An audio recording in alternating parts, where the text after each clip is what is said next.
Last class we completed ancient Indian political, economic and social history.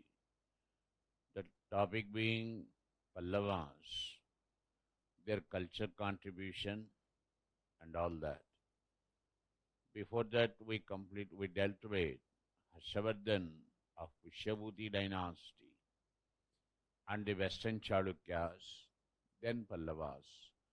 These were the dynasties representing ancient India. One of the statements I gave you while discussing Harshavardhan was Harsha's sudden death in 646 AD was one of the most significant events changing the course of history. One single event that had great impact on Indian history, course of Indian history, was the sudden death of Harshavardhan. In what way it affected the course of Indian history? Harsha, the last great emperor who built a great empire. He had no sons and successors. So his sudden death caused a vacuum, political vacuum. Who shall fill in this vacuum? 700 to 1200 AD, after the death of Harshavardhan, you call it early medieval India for these reasons. What reasons? In early medieval India, you find some unique developments taking place. Unique in sense not before or after. What were these developments? Some changes were taking place. Changes. Patliputra completely lost its importance. No more Patliputra. Patliputra's place was occupied by Kanauj. Kanauj, Harsha's capital city. Now Harshavardhan died. Question: who should rule Kanauj? Kanauj had become a bone of contention. Means, a major center for clash between three dynasties. Rashtrakutas ruling Karnataka, Maharashtra, Pratihars ruling Madhya Pradesh, and Palas ruling West Bengal. Pala, Pratihara, Rashtrakutas. These three entangled in a clash, entangled in a tripartite struggle or triangular clash for the sake of the city, Kanauj. Question: who should rule Kanauj? Ruling Kanauj a matter of prestige, just as ruling Patliputra. You are the king of Patliputra means you are the lord of the North India. You can say even India. Similarly, Kanauj, if you are the ruler of Kanauj, means you are the lord of the north. So, cities, they carry that powerful image, that image of power, prestige, and all that. Ruler of Kanauj. Okay. So, for the city Kanauj's sake, now you see there were wars. Wars between Pala, Pratihara, Rashtrakutas for more than 300 years. Tripartite struggle. Never it so happened, for the sake of one city, in ancient times or medieval times, for the sake of one city, wars for more than 200 years. Pala, Pratihara, Rashtrakutas, for the sake of Kanauj.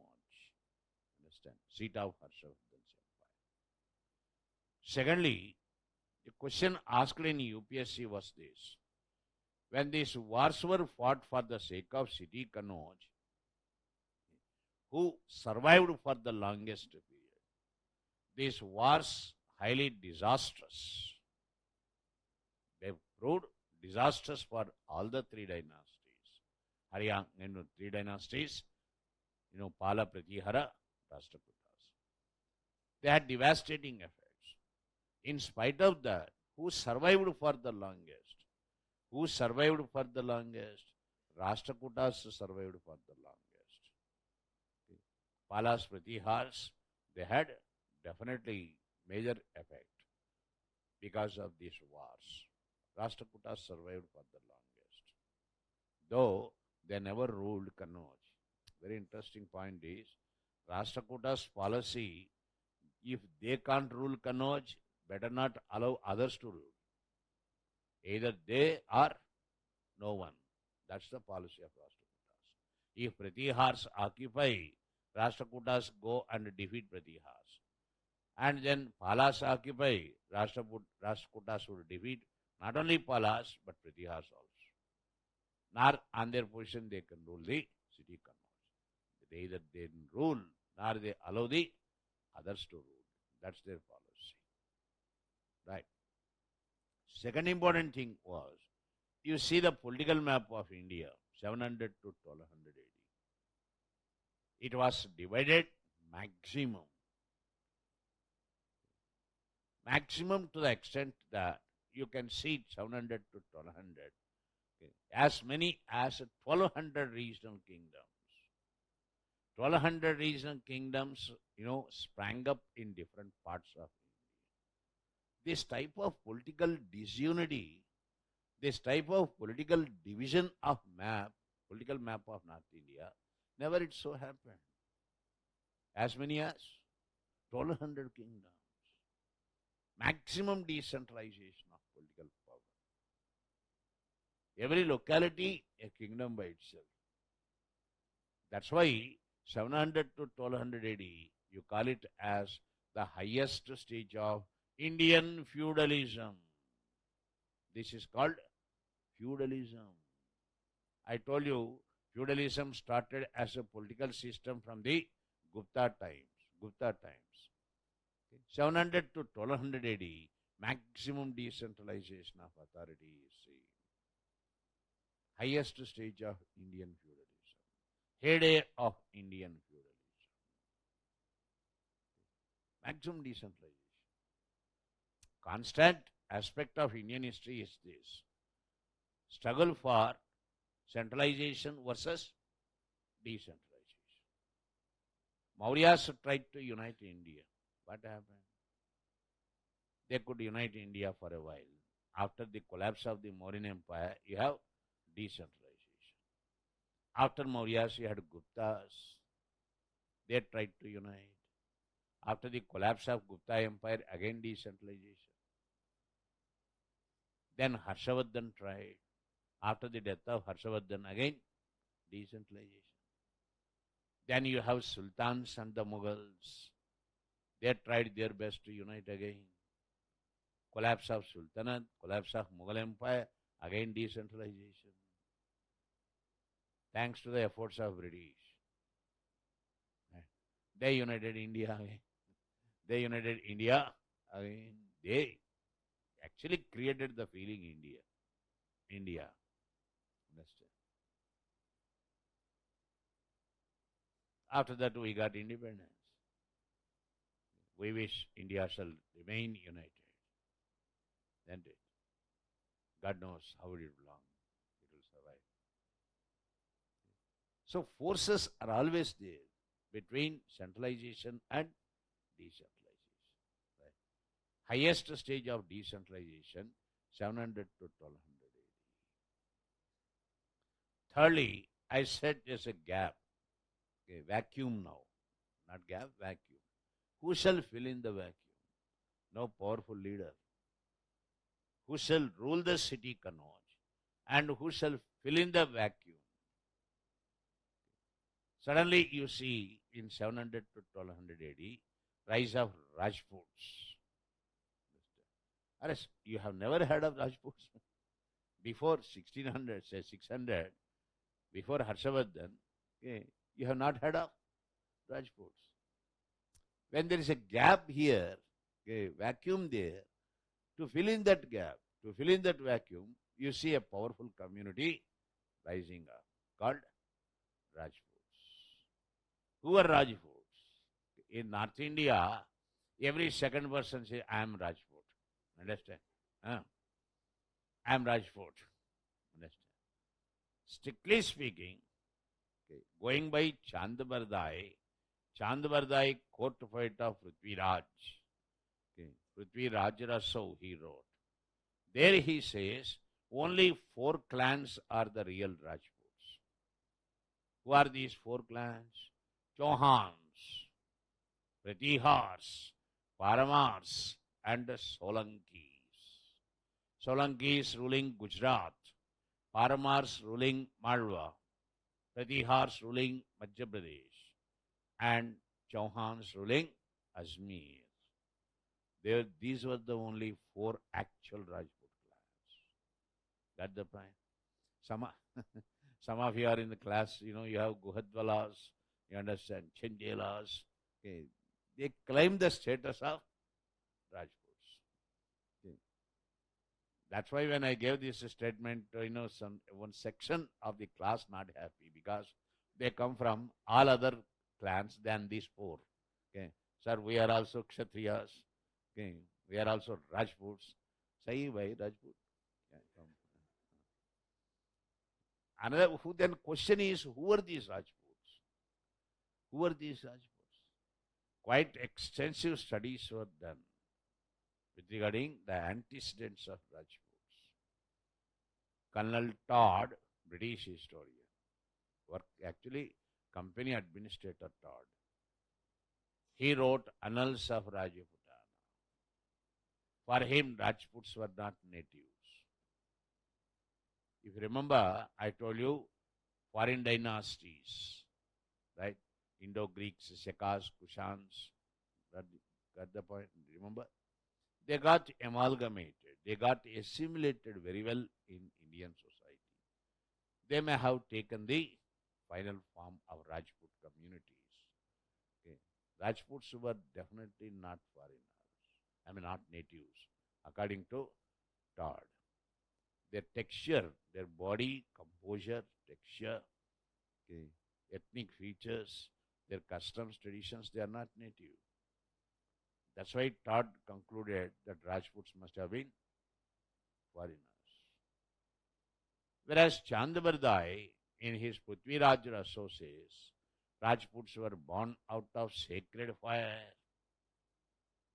Sacred fire lit by Agastya, Mount Abu. It's that they were born out of sacred fire. They call themselves Agni Kula Kshatriyas. Okay. Agni means fire. They are born out of fire. So whether they are born out of fire or not, okay, fact is that Rajputs, they dominated the political map of India. The bravest sons of the soil. Akbar had great admiration for Rajput community. Okay. The ones who are not scared of blood, not scared of death. Right. Rajputs. They dominated political map of India. Early medieval age or early medieval India. Another important development, Islam entered India for the first time. How Islam entered India? Islam entered India with Arabs.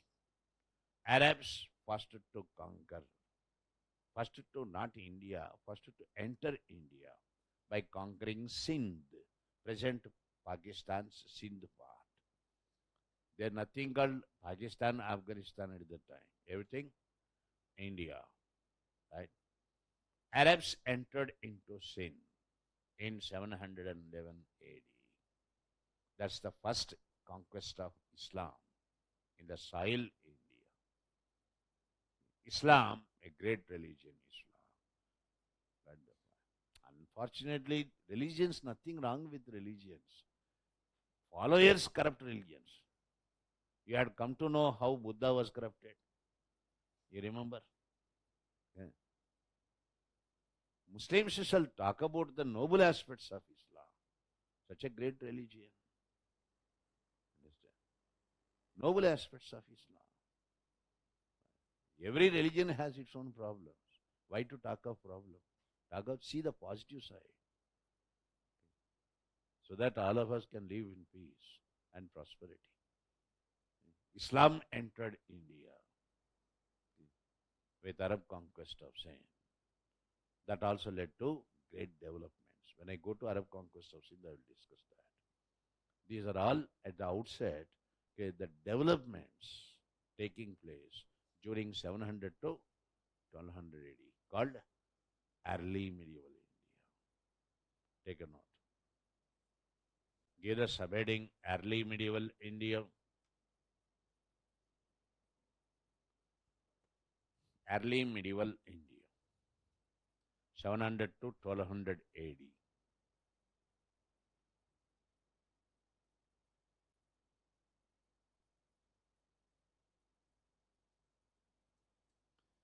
Early medieval India, 700 to 1200 AD. Give the subheading important developments.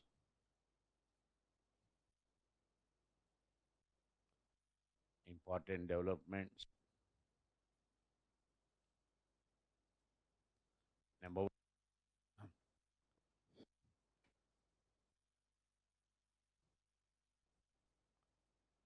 Number one, city Patliputra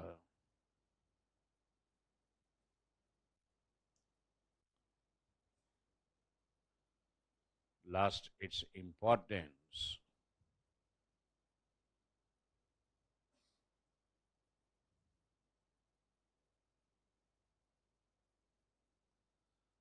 It was replaced by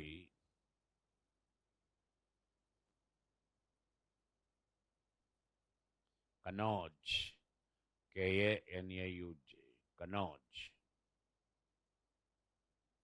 full stop. The capital city of Harshavardhan, Kanauj, capital city of the last great emperor Harshavardhan.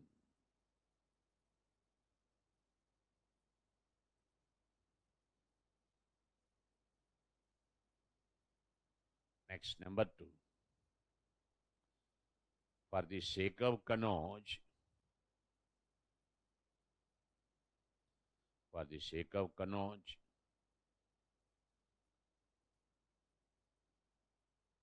there were wars between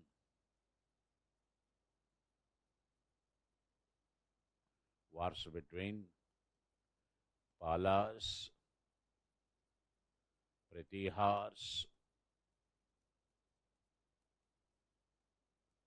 and Rashtrakutas.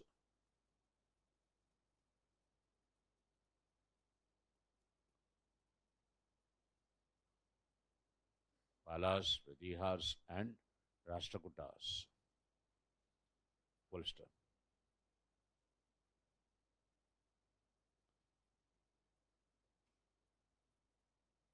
Though the wars proved disastrous, though the wars proved destructive, though the wars proved, PROVD, proved destructive, comma, destructive, don't put a comma there, continue that, proved destructive for the three dynasties,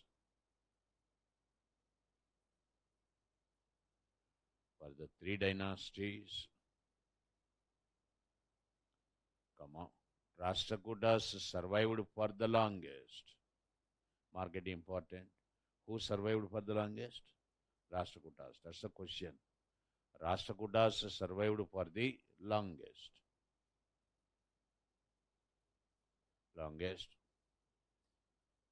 Though they never ruled Kanauj.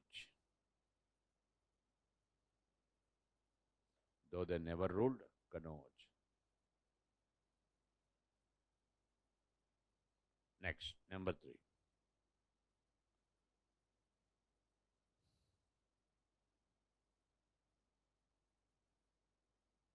Politically, North India was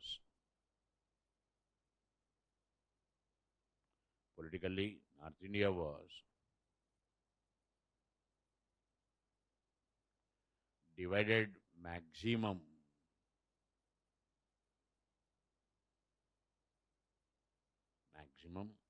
into as many as 1200 regional kingdoms.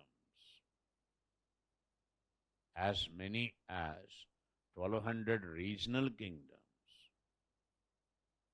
Full stop. It was the highest stage of,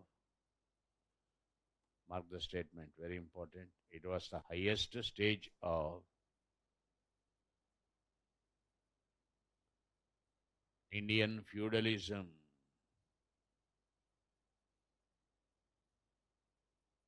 What was the highest stage of Indian feudalism? 700 to 1200 AD. The highest stage of Indian feudalism. Full stop. Next paragraph. A new community called Rajputs. New community called Rajputs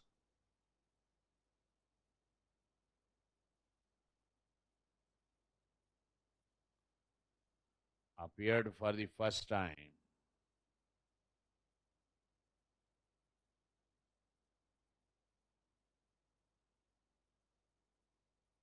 and they dominated the political history of North India. And they dominated the political history of North India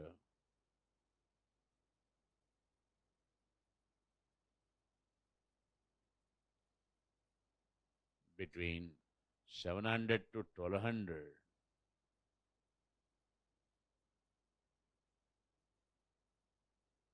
Between 700 to 1200. Full stop. According to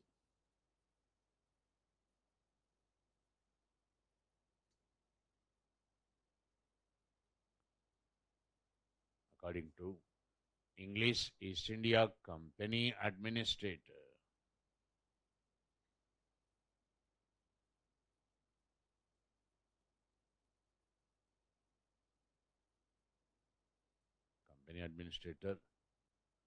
Colonel Todd, T-O-D-D, Todd, who wrote Annals of Rajputana,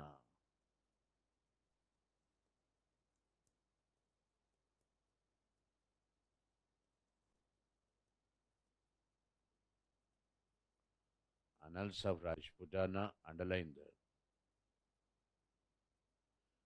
Rajputs must have been foreigners. Rajputs were foreigners. Rajputs were foreigners.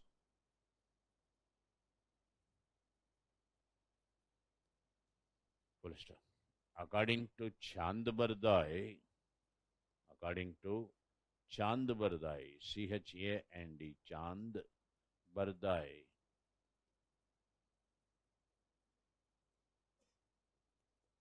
Chand Bardai, who wrote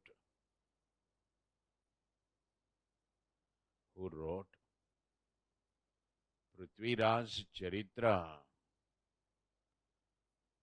Chand Bardai, who wrote Prithviraj Charitra, Prithvi, Prithviraj Charitra,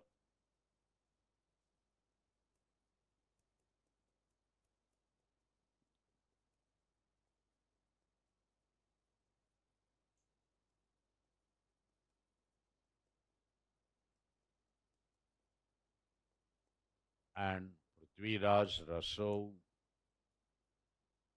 second title, Prithviraj Raso, R-A-S-O, Prithviraj Raso,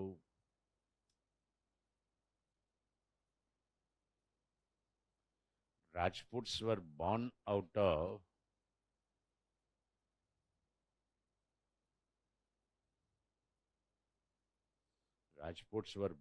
out of sacred fire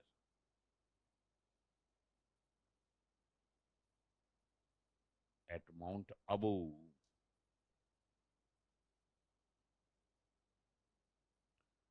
As such, they were called, A-S-S-U-C-H, as such, they were called Agnikula Kshatriyas.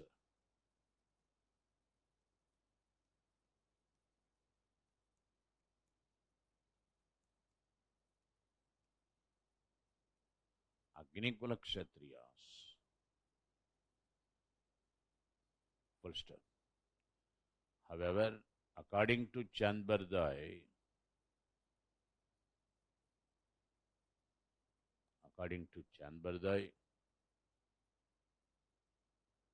only Chauhans,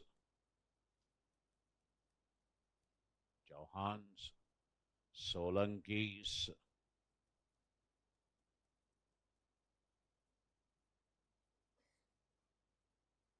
Pratihars, Pratihars, and Paramaras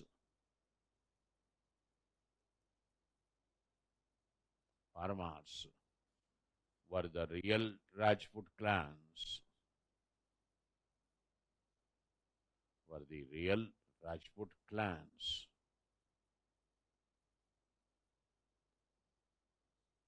Fine. Next paragraph, next point. It was during this age, it was in this age or during this age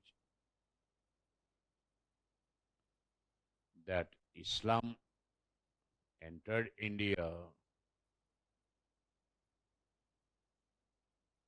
Islam entered India for the first time.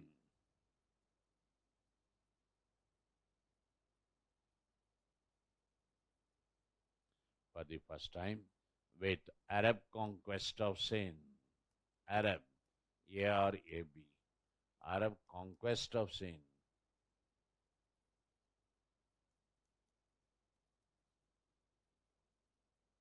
Arab conquest of Sindh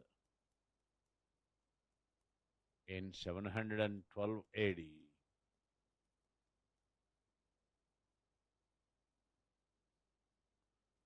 Full stop. Now give the subheading, important dynasties.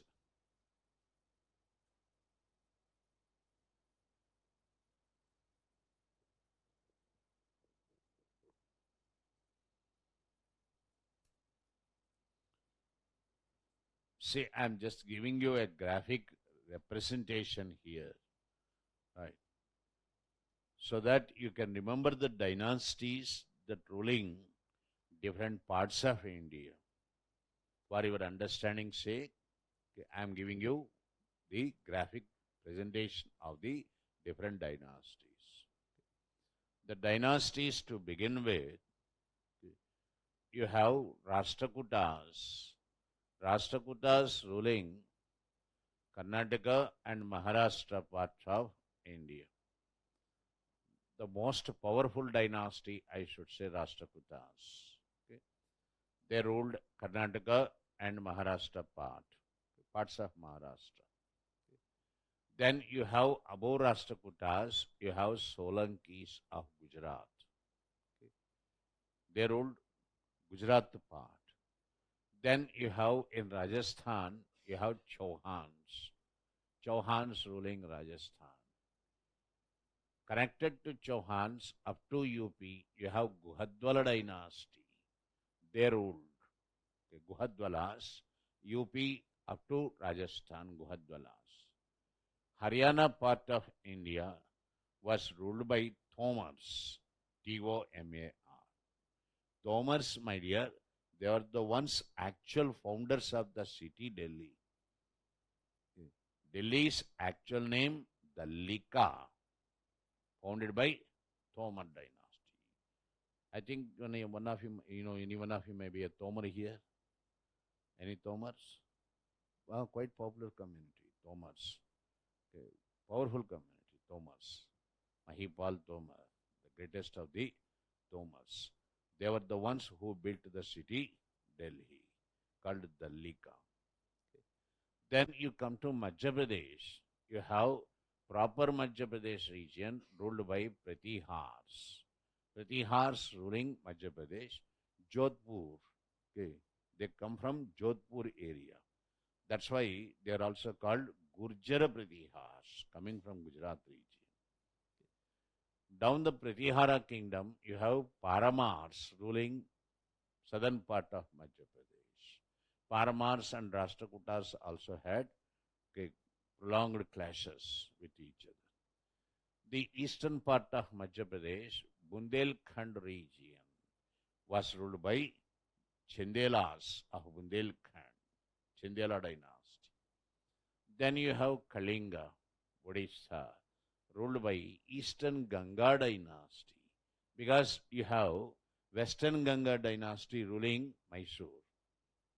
They are Western Gangas, because West Coast. These are Eastern Ganga dynasty ruling Odisha. Then you have Palas ruling Bengal region. You have Senas ruling Bihar. Okay. These are the prominent dynasties. Kashmir, it's entirely a different story altogether. Okay. Down the Vinchas, you have Chola dynasty here. This Chola dynasty, you call them New Chola dynasty. Already you had one Chola dynasty in the Sangam age, Chera Chola Pandyas. Right. Why you call them new? It's because Cholas of the Sangam age, okay, that ended with the Sangam age itself. We don't know how the Chola dynasty of Sangam age ended. For a long time it remained as a mystery. Later our studies conducted on this convinced us that Chola dynasty of the Sangam age must have been destroyed by forest tribes called Kalabras. Kalabra forest tribe, notorious, very violent tribes, must have destroyed Chola kingdom. So you have new Chola dynasty that rose to prominence in early medieval India. These are the prominent dynasties. Are you clear? Now take a note. There's nothing to explain. Wherever explanation is required, I will explain. Take a note. Number one, important political dynasties of India. Number one, Rashtrakutas. Rastra. Rashtrakutas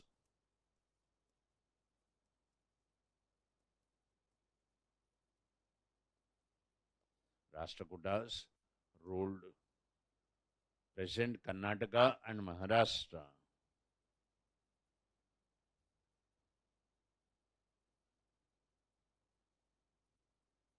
Rashtrakutas ruled present Maharashtra, Karnataka and Maharashtra. Their first capital city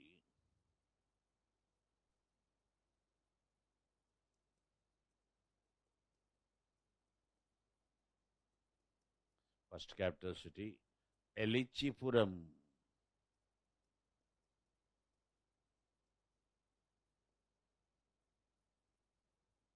First capital city, Elichipuram, within brackets, Ellora.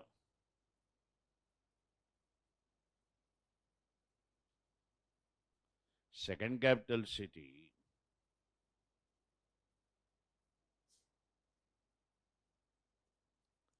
Malkhed.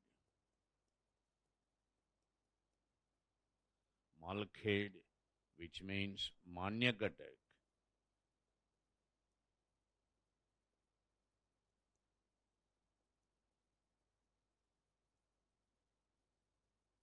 Second capital city, Malkhed, which means Manyakatak, Maharashtra. Full stop. Dynasty was founded by Rashtrakuta dynasty, founded by Danti Durga.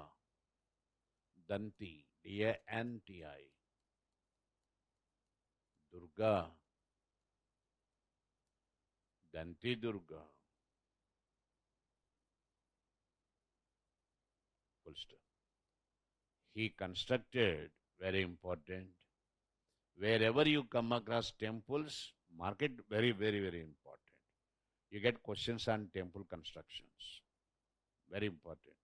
Danti Durga built or constructed Dasha Avatar temple.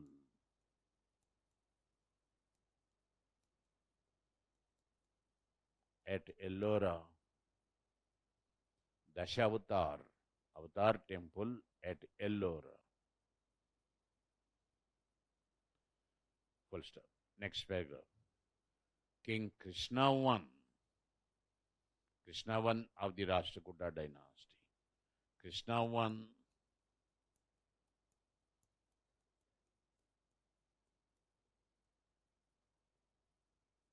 built Kailasnath temple. Very, very important. You got maximum number of times questions on this. Kailasnath temple. Krishna I built Kailasnath temple at Ellora. At Ellora, called engineering marvel. The temple, engineering marvel. Why it is engineering marvel, my dear?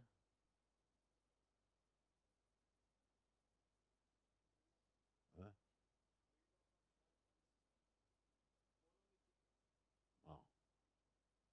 No brick there. Entire temple hewed out of the mid portion of the hill. Mid portion of the hill converted into temple. This is what is engineering marvel. Fantastic temple. All of you must see these temples. However much I explain, okay, I just can't do justice to that. You must see it. Okay, entire mid portion of the hill converted into a temple. That too, following all the principles of Agama Shastra.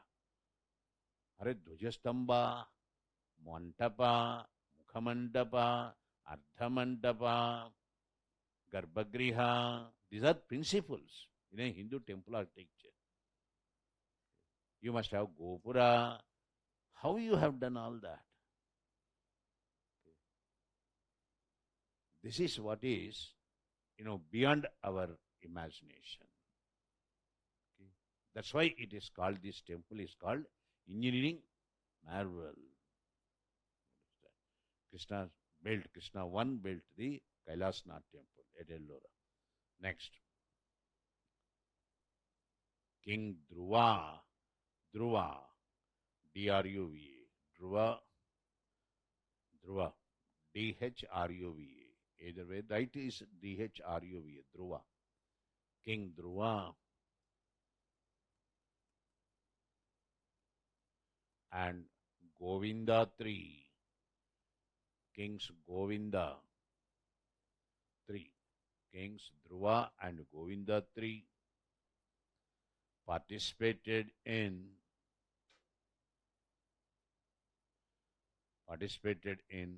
triangular wars. Triangular wars means wars with Palas and Pratihars. They participated in triangular wars with Palas and Pratihars.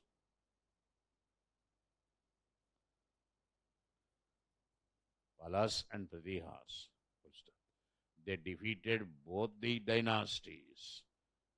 Dhruva and Govinda III defeated both Palas and Pratihars and defeated both of them. Full stop. Next. Amogha Varsha.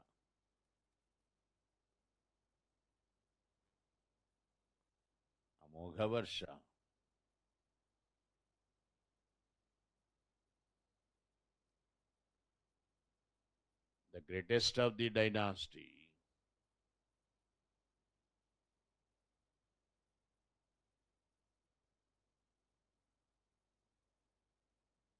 Shifted the capital city. Mark Amogha Varsha, very important. Greatest of the dynasty shifted the capital city from Ellora to Malkhed.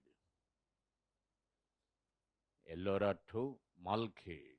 I have written already. Ellora first capital city. Second capital city, Malkhed. Ellora to Malkhed. Full stop. He followed Jainism. Remember? Amogha Varsha followed Jainism. took the title Sarva, Sarva.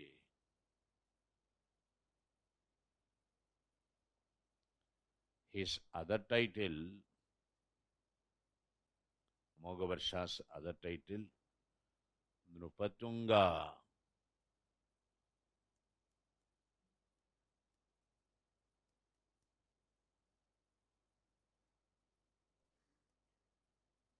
Nrupatunga. You remember while discussing Jainism, I told you Amogavarsha wrote, okay, two texts, Ratnamalika and Kaviraja Marga. Ratnamalika in Sanskrit, Kaviraja Marga, the first kavya in Kannada literature. I mentioned that. Okay, repeat the same thing. He wrote, Amogavarsha wrote, Ratnamalika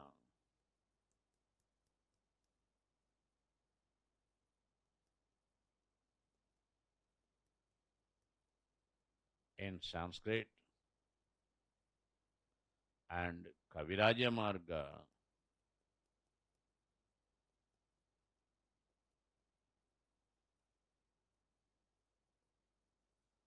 in Kannadasi. Kannadasi means classical Kannada. Kannadasi.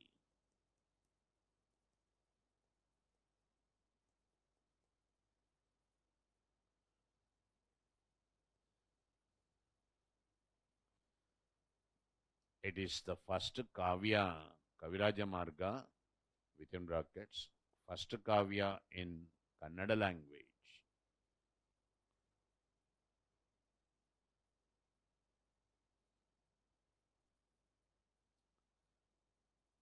First kavya in Kannada language. Full stop. Next.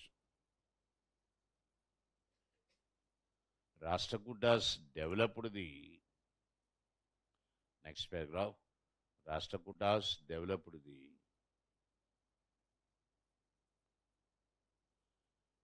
cave temple architecture at Ellora.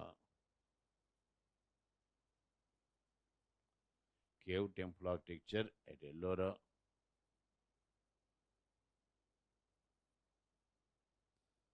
And also built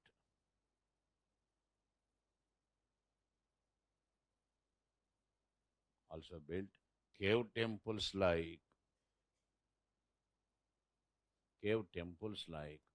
Kota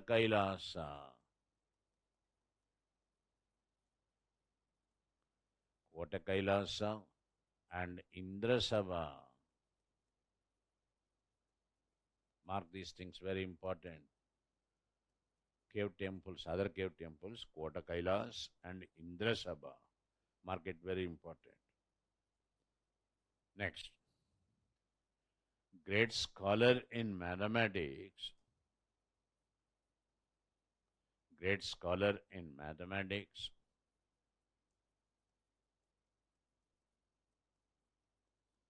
Mahavicharya.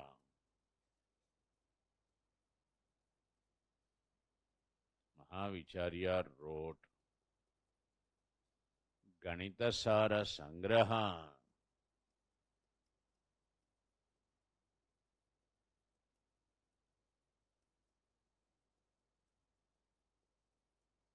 Ganitasara Sangraha, the essence of mathematics. Underline the title. Mark it important.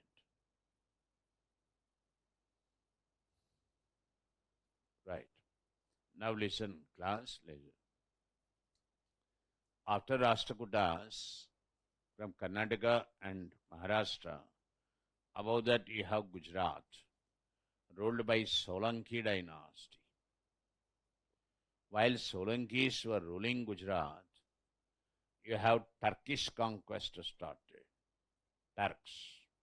Arabs and Turks, they are two different ones. Racially, culturally, they are different. They just can't get along also with each other. Arabs, highly civilized Arabs. Even today, there you can make out difference between the way Arabs think and Turks think. Okay. They are different ways of life were both. Cultures different. Arabs, highly enlightened Arabs, educated Arabs, they are the first to develop the world's first civilization. First civilization, Mesopotamian civilization. Turks never had any civilization to talk about. They thrive only on looting. Arabs, at one point of time, developed 52 universities nearly. Understand? They give a lot of importance for education and learning. Unfortunately, Arab conquest of Sindh had not lasted for long. It was Turkish, invasion that had more impact on Indian society. Okay. It is Turkish conquest that led to more establishment of Islamic empire in India, not Arab conquest. Arabs came, they saw sin, they tried to occupy it twice, they failed. Third attempt, they succeeded. They could not rule Sindh for long. During that short span of time also, they translated Indian classics into Arabic languages. They had not caused much damage or destruction. Turks, it's entirely different. Turkish conquest of India, starting with Muhammad Ghazni. Muhammad Ghazni, Ghazni kingdom, Muhammad title. It's not his actual name. His actual name, Abu Qasim. Abu Qasim, title Muhammad, ruler of Ghazni in Afghanistan. That's why you call him Muhammad Ghazni. Actual name, Abu Qasim. Attacked India as many as 17 times. Every textbook says 17 times, 17 times. It's only on record. Off the record, every year the fellow used to come to India. Got the point? 998 to 1028, okay, almost every year, just as you plan for your summer vacation, okay, or picnic, right? It's just like picnic for him, coming to India. Which season he will enter India? Winter. Okay. Why? That's the time crops come for harvesting. He will loot India and go back to India by the time summer sets in. Are you understanding? Winter season he used to attack India. That's a question also. Which season Muhammad Ghazni used to attack India? Only to loot. He had no intention of establishing his empire in India. Got the point? Then Muhammad Ghazni, every year, before attacking, he would announce whom he is going to hit. That's also very interesting about his attacks. He will let you know, okay, when he is going to attack you. Okay. 1018, Muhammad Ghazni thought of conquering Kalanjar fort. Kalanjar in Madhya Pradesh. That's the fort under the control of Chendelas of Bundelkhand. So Chendelas of Bundelkhand holding Kalanjar fort. Pratihars ruling Madhya Pradesh. So Muhammad Ghazni had to come via the kingdom of the Pratihars to attack the fort Kalanjar. It's a matter of concern for both Pratihars and Chendelas. Both, they are going to get affected by that. That's why both formed into an alliance, Pratihars and Chendelas, to defend each other against Muhammad Ghazni. Even before Muhammad Ghazni could cross the border, king of Chendelas, Rajapala, he ran away. Got the point? It became utmost difficult task for King Vijayadhar defending the fort Kalanjar. Of all the Indian kings who offered most successful resistance to Muhammad Ghazni, it's Vijayadhar of Chendela kingdom. He offered most successful resistance. He had not allowed Ghazni to enter into the fort Kalanjar. Most successful resistance. That's a question also. This frustrated Muhammad Ghazni, who could not conquer the fort Kalanjar. frustrated Ghazni while going back, destroyed Mahakaleshwar temple, Ujjain. People coming from Ujjain, Mahakaleshwar temple. Okay, if you go there, you are shown the place, the structure which are all been destroyed by Muhammad Ghazni. Right. Ghazni again attacking India in 1025. Every year he will attack. 1025 he targeted, okay, the richest temple at the time, Somnath temple, Gujarat. King Bhima I was the ruler. Bhima I defeated, ran away. Ghazni looted Somnath temple, shifted as much as of 20 tons gold, 20 tons gold, understand, to his kingdom, Ghazni. Right. So this is Muhammad Ghazni's invasions, important ones only I am telling about. Ghazni's invasions were followed by Ghoraid invasions, Muhammad Ghori. Kingdom Ghori, it's not his name, that is the kingdom of the place. I mean, he ruled the kingdom Ghori. Muhammad, that's also not his name. Muhammad, title. His actual name, Maizuddin. Maizuddin Shihabuddin. Title, Muhammad. Title. That's why you call him Muhammad Ghori. His other title, Jahan-e-Sos, he who burnt the whole world. Look at the destructive titles. Understand?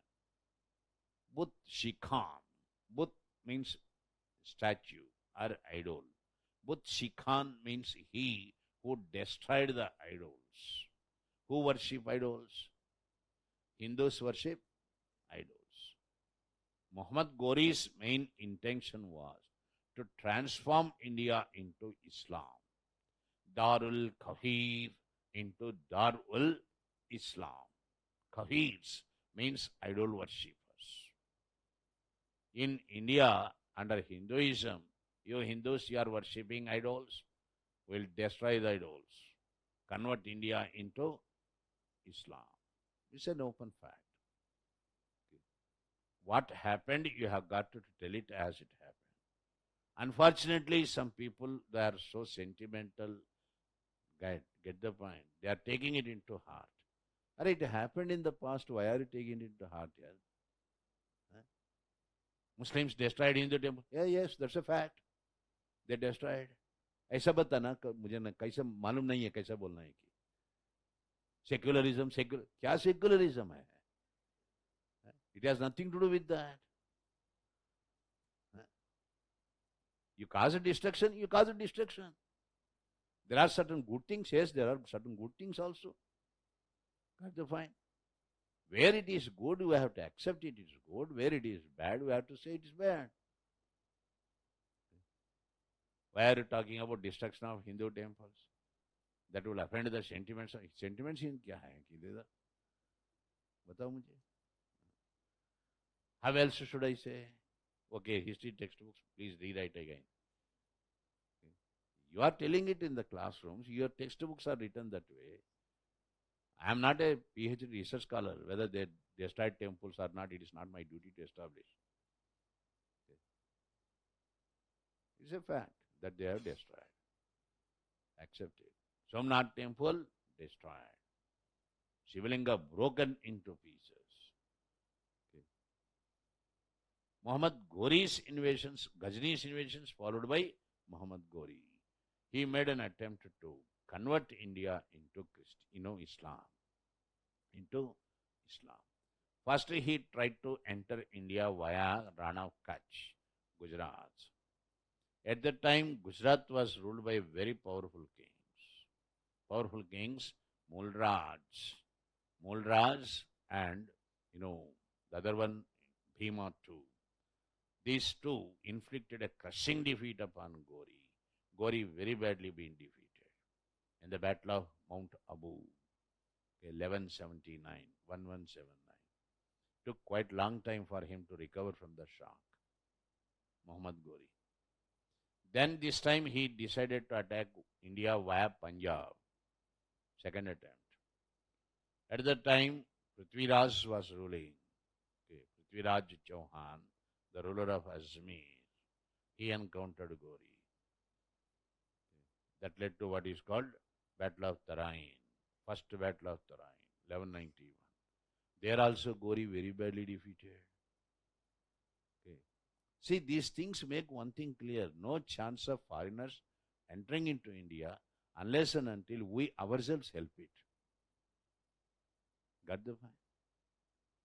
We ourselves facilitate it. We help them. That help came in the form of Jayachandra. Jayachandra, Prithviraj Chauhan's father-in-law, his daughter Samyukta married Prithviraj against the wishes of her father. The marriage not acceptable for Jayachandra, but she married him. That's why Jayachandra decided to support Muhammad Gori against Prithviraj. Second Battle of Tarain, 1192. This time Prithviraj was defeated. There are contrasting stories here. Prithviraj was killed. One story says he was killed at wound in Sindh. Another story says, no, Prithviraj accepted to remain as a feudatory Samant of Gori and continued to rule Ajmer. Okay. There are controversies. Leave it. Understand? Prithviraj defeated in the second battle of Tarain. Very next year, Gori came to India. This time to kill Jayachandra. Who helped him? Are you understanding? If one person is definitely helping you against his own son-in-law, that something is wrong with the fellow. You understand? His character itself is suspicious. That's why Gori killed Jayachandra. Gori killed Jayachandra in the Battle of Chandua, 1193. Now what happened? Vast territories of Chauhans, Jayachandra Guhadwala dynasty, up to Kannauj, his empire, no less, Jayachandra. Jayachandra equally powerful. These vast territories had fallen at the feet of Gori, Muhammad Gori. Gori had no sons. He divided his empire into three parts. Central Asia, what that empire he conquered there, that was given to Mangvarni. Lahore to elders. They are all favorite slaves of Muhammad Gori. He had no sons. He appointed Aibak as his representative, Qutbuddin Aibak. Understand? Gori was shot. Actually, an arrow hit him in his eye. Khokara tribes. Okay. There, fighting against them, he lost his eye and he died in 1205. After his death, all these three, they became independent because their master no more. Okay. Mangvarni, Yaldas, and Gori. I'm sorry, and Aibak. Aibak founded Delhi Sultanate. His dynasty and succeeding dynasties, we read them under Sultanate, Delhi Sultanate. This is the background. Right. Why I have given already the background? Because you come across these incidents now when I am, dictating. So that for your understanding sake, I narrated all this. Clear? Take a note. Next dynasty, Solanki, Solanki. Solankis. Solankis. Solankis, they ruled Gujarat.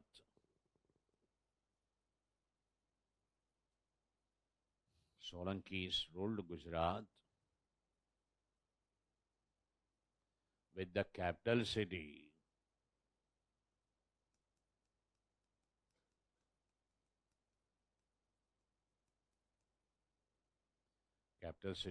Anihilwad.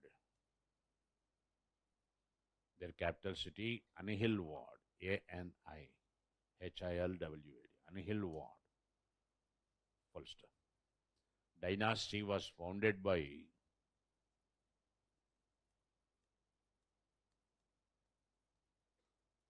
Mulraj.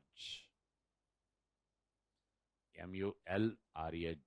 Mulraj. Full stop. Next. Bhima 1.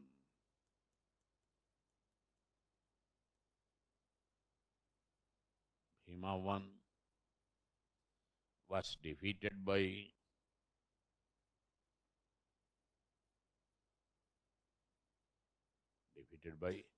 Muhammad Ghazni. Muhammad Ghazni in 1025.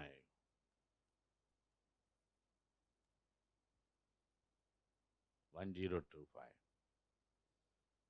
When Ghazni looted, Bhima 1 was the one defeated by Muhammad Ghazni in 1025.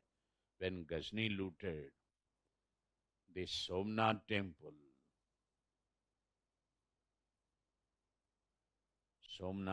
temple,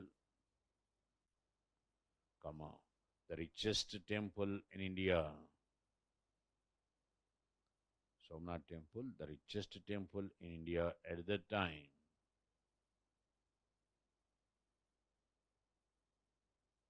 Right? In early medieval India or at that time. Next.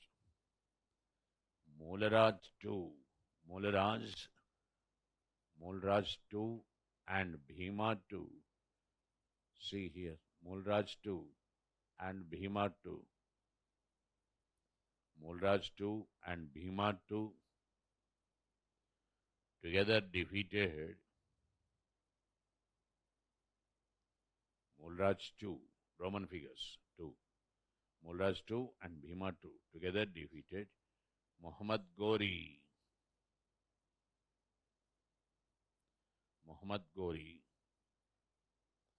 In the Battle of Mount Abu.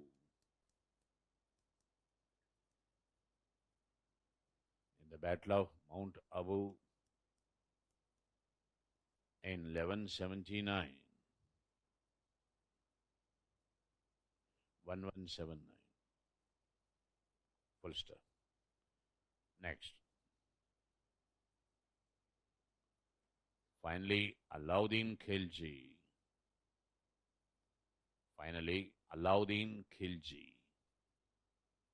Alauddin Khilji occupied Gujarat.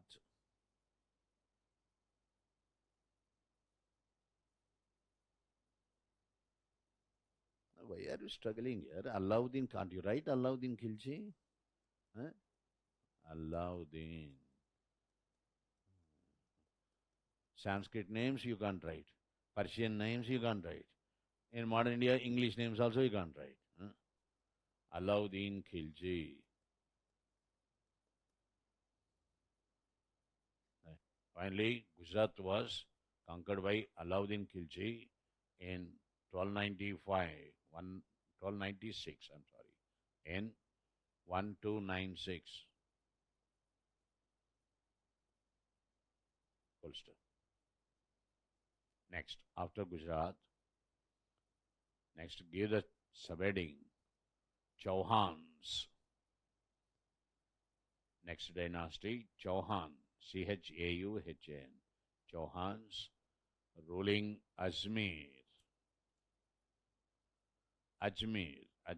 in Rajasthan. Chauhans ruling Ajmer in Rajasthan. The dynasty was founded by, Chauhan dynasty was founded by Simharaj.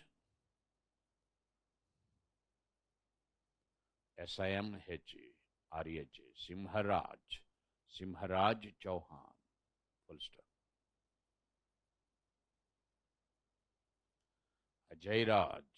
Ajay, A-J-A-Y. Ajay Chauhan founded the city Ajmer. Now you know how it got the name? It got the name Ajmer because it's founded by Ajay Chauhan. City Ajmer, founded by Ajay Chauhan. Next, Prithviraj Chauhan.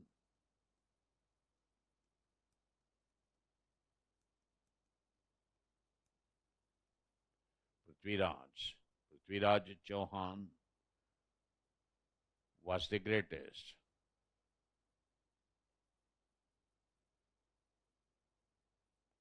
Called Rai Pithora.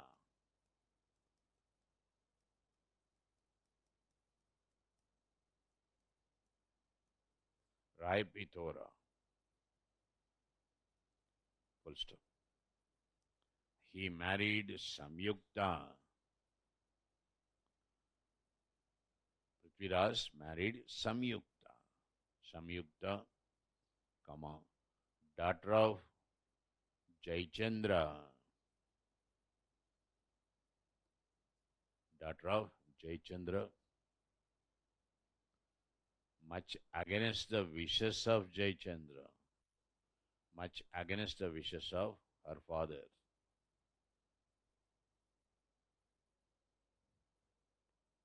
Full stop. Next. Prithviraj defeated Muhammad Ghori. Prithviraj defeated Muhammad Ghori in the first battle of Tarain. T-A-R-A-I-N.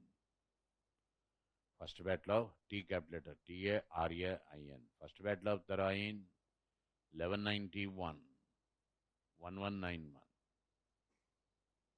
Mark it important. First battle of Tarain, 1191. Next. In the second battle of Tarain, in the second battle of Tarain, 1192, 1192, 1192, Ghori defeated Prithviraj. Ghori defeated Prithviraj with the support of Jayachandra. With the support of Jayachandra. Next paragraph.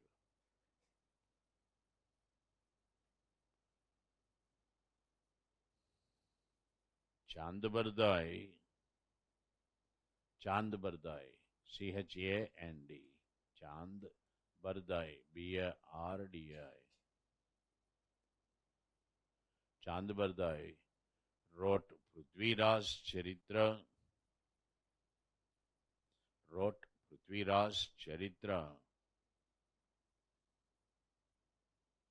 and Prithviraj Raso.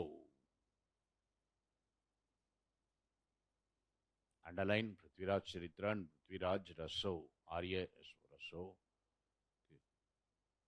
In the court of Prithviraj, in the court, C-O-U-R-T, in the court of Prithviraj. Fine, that's enough.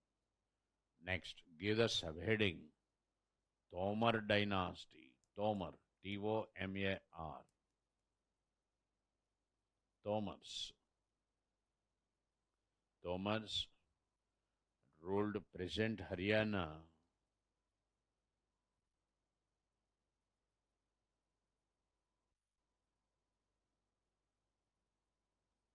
Full stop.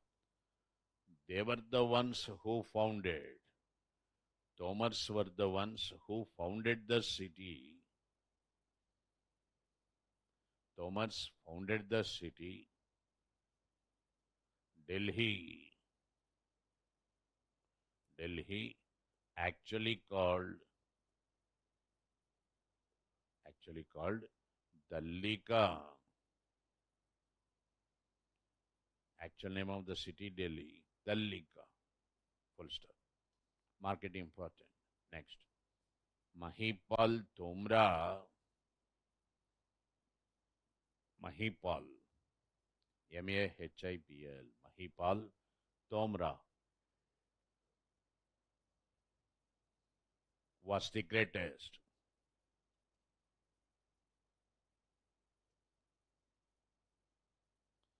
Full stop.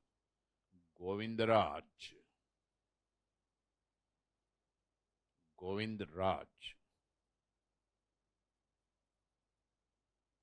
participated in the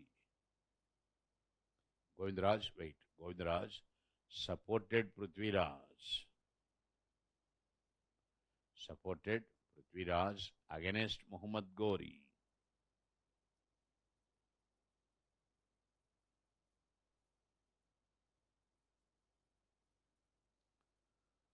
Next, Guhadwalas,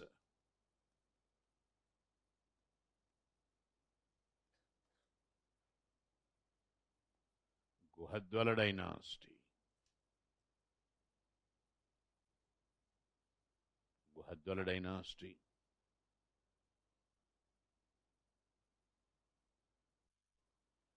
Jayachandra, greatest of the dynasty, Guhadwala dynasty, Jayachandra, greatest of the dynasty.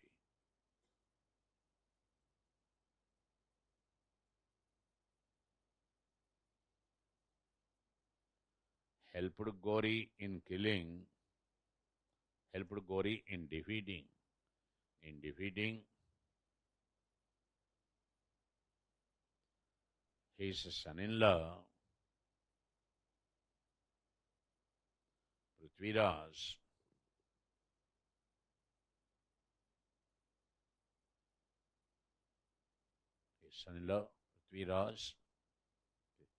in the second battle of Tarain. In the second battle of Tarain, 1192. Underline second battle of Tarain. Next. In 1193,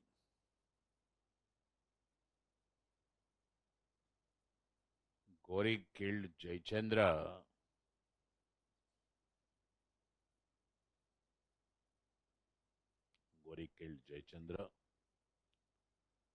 in the battle of Chandua.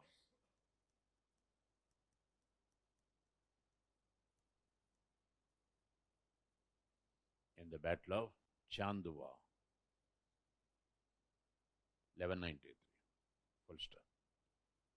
Next, give the subheading Pratihars. Next dynasty, Pratihars. Pratihar.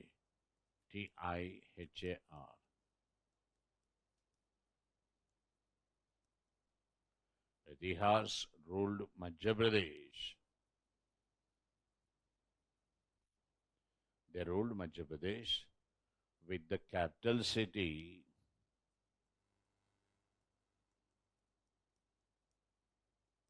Binnal near Jodhpur.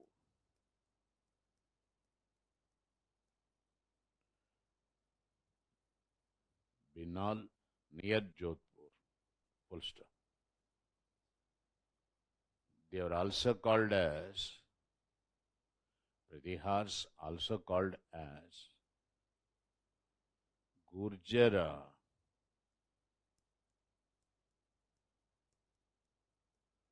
Gurjara Pratihars.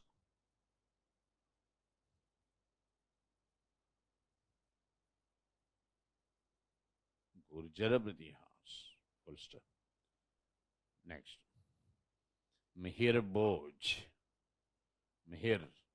Mihir. Bhoj. Mihir Bhoj, the greatest of the dynasty.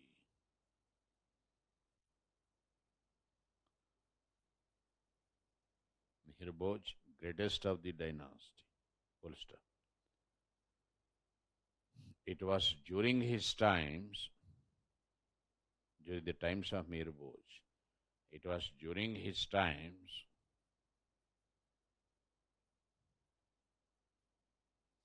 Arab merchant traveler. Arab, A-R-A-B. Arab merchant traveler Sheikh Suleiman.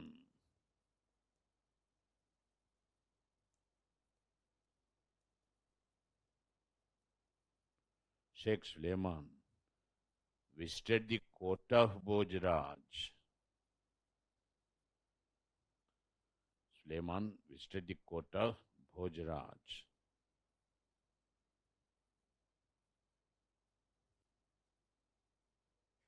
Fine, that's enough. Next, Paramars. Next dynasty, Paramar. P-A-R-A. M-A-R. Paramars. Paramars. They ruled south of Madhya Pradesh, southern part of Madhya Pradesh, with the capital city,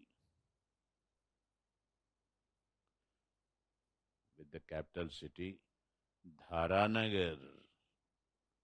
Dhara, D-H-A-R-A. Dharanagar. You call it Dar. Dhar. Today's Dar. Madhya Pradesh. Dharanagar. Otherwise Dhar. Full stop. Next. Bhojraj. Here also in the Parmar dynasty you have one Bhojraj. B-H-O-J. Bhojraj. The greatest of the dynasty.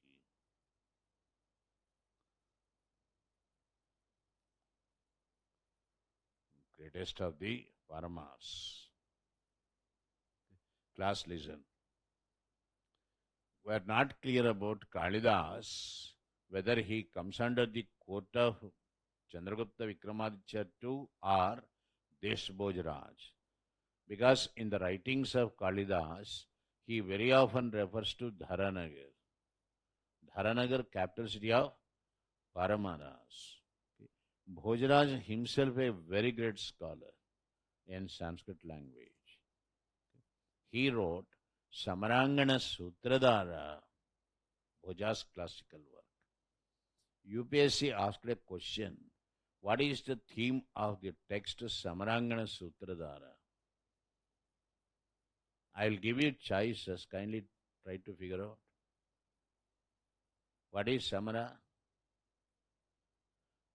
Samara literally means summer. Huh? Wife. War. So go by that and pick out the answer. Samarangana Sutradhara deals with number one, A, war. B, war technology. C, war strategy. D, none of these.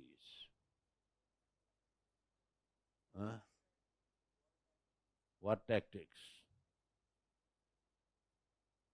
Samarangana Sutra means formulas. So you go definitely for some formulas when you are going for a war. Is it? Answer is D. None of the above. Samarangana Sutradhara, you can't expect the theme. You expect it in your wildest dreams also you can't expect. Samarangana Sutradhara's theme is architecture. It's not war or warfare. Got the point. Write down. Bhojraj, okay, the greatest of the Paramas. Bhojraj wrote Samarangana Sutradhara.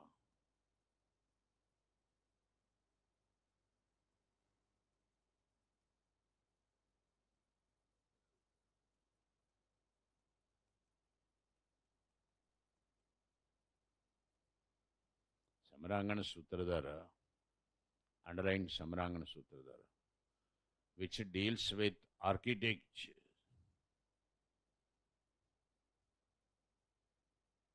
deals with architecture. Right. Next dynasty, Chandelas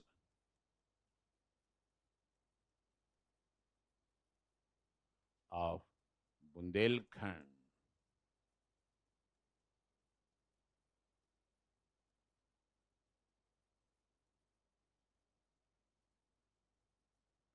Chandelas of Bundelkhand.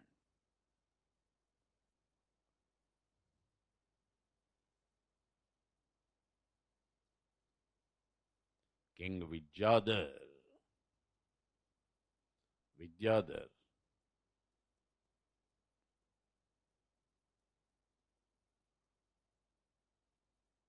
Vidyadhar, greatest of the Chandelas. Greatest of the Chandelas. Offered, YFFERED, offered most successful resistance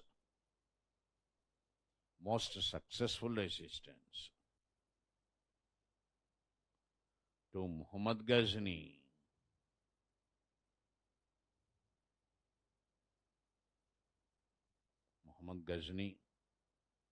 and defended the fort, F-O-R-T, fort, Kalanjar.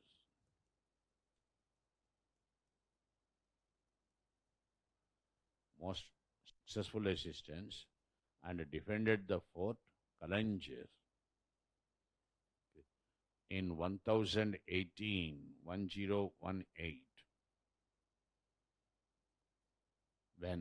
Ghazni attacked Kalanjar.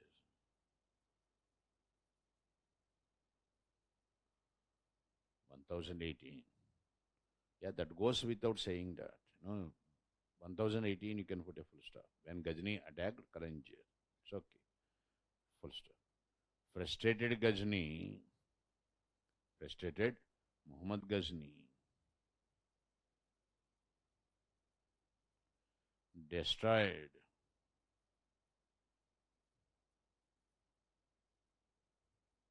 Mahakaleshwar temple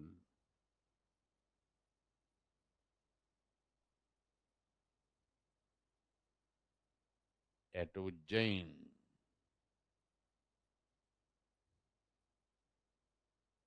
Ujjain. Full stop. Chandelas built, very important, Chandelas built Khajuraho and Mahotsavanagar.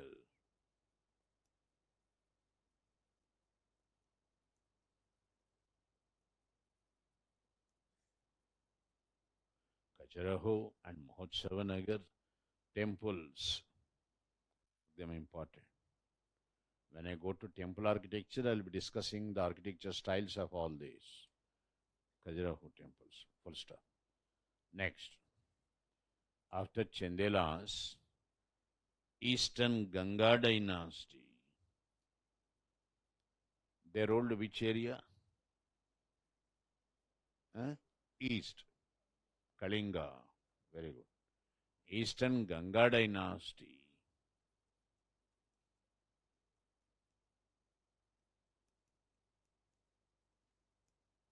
Eastern Ganga dynasty ruled Kalinga,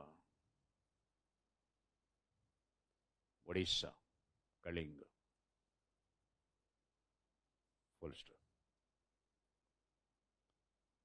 Narasimhadeva, very important, these temples. Time and again I am telling you, very, very important. Narasimhadeva built Sun Temple, Konark. Sun Temple, Konark.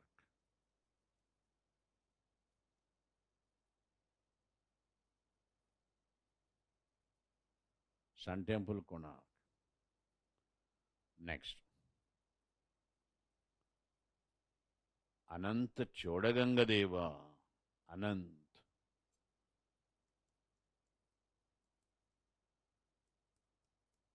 Choda, CHOD, Gangadeva,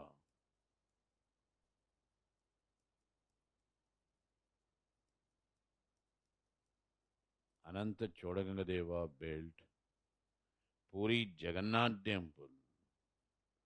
Jagannath Temple, Puri. Ananta Chodagangadeva built Jagannath Temple.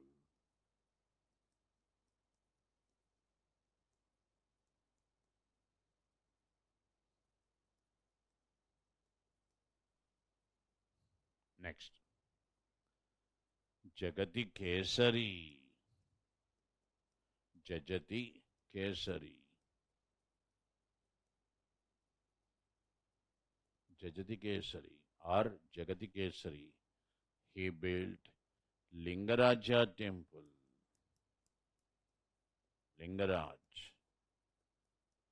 Lingaraja Temple at Bhubaneswar. Mark these temples, very, very important.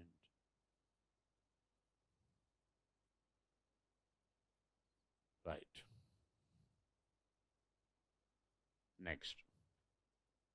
Next dynasty. Senas. Sena dynasty. Sena. They ruled Bihar and parts of Bengal.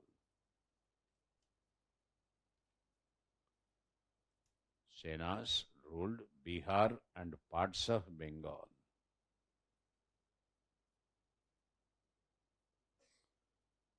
Full stop. Lakshman Sen. Lakshman, Lakshman.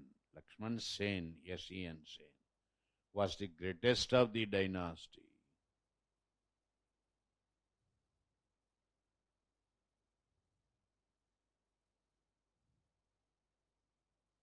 Full stop. It was during his times, during the times of Lakshman Sen, it was during his times, Bakhtiyar Khilji,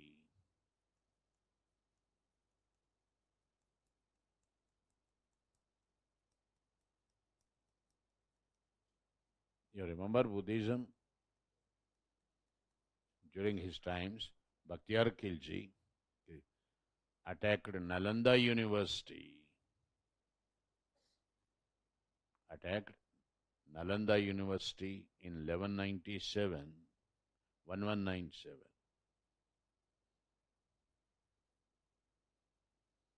And destroyed the university and destroyed it.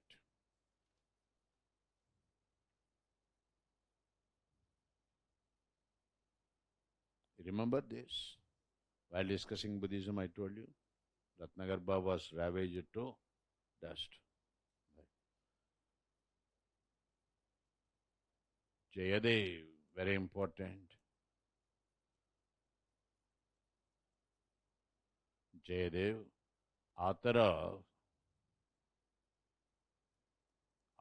of Gita Govinda, Geet Govind.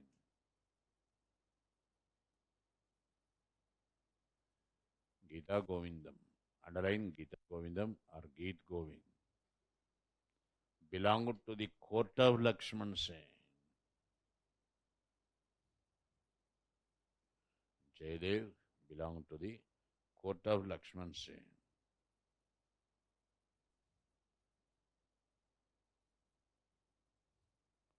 Full stop. Next, give the subheading Pala dynasty, Pala.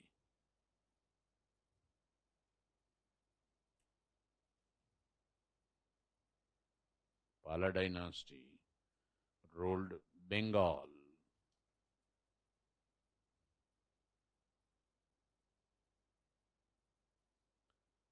It was founded by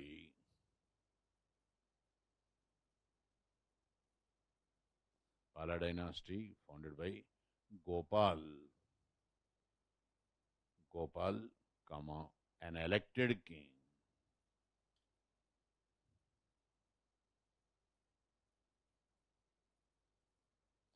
Their capital city,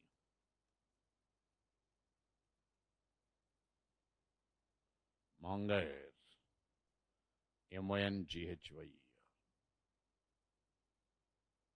Monghyr, full stop.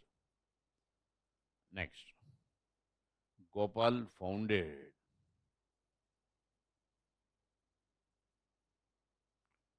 Dandapura University, Dandapura Buddhist University, Dandapura Buddhist University. Next, Dharmapal,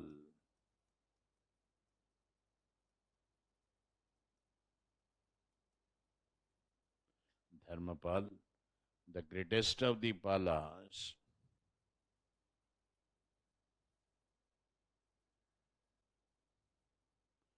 founded Vikramshila University.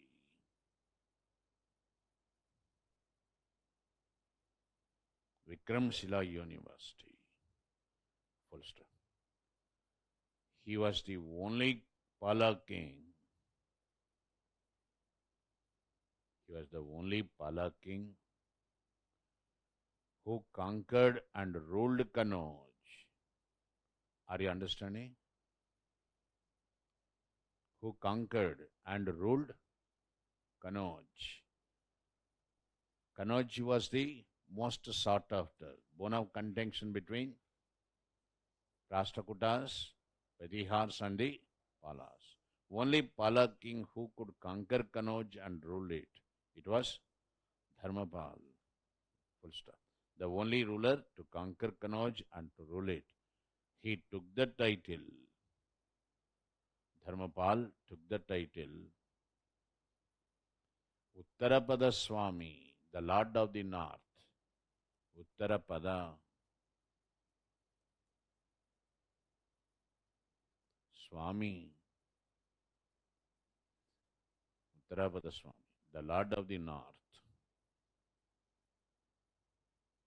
Full stop. Next, Ramapal,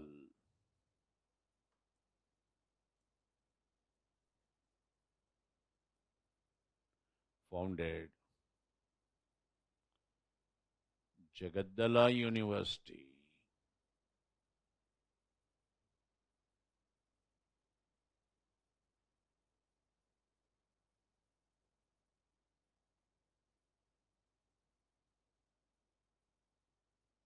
And Somapal founded Somapura University.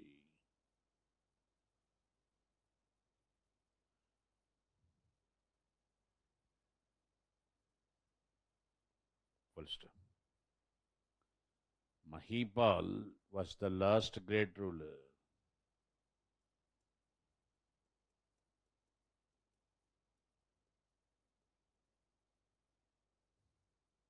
Mahipal was the last great ruler. He was defeated by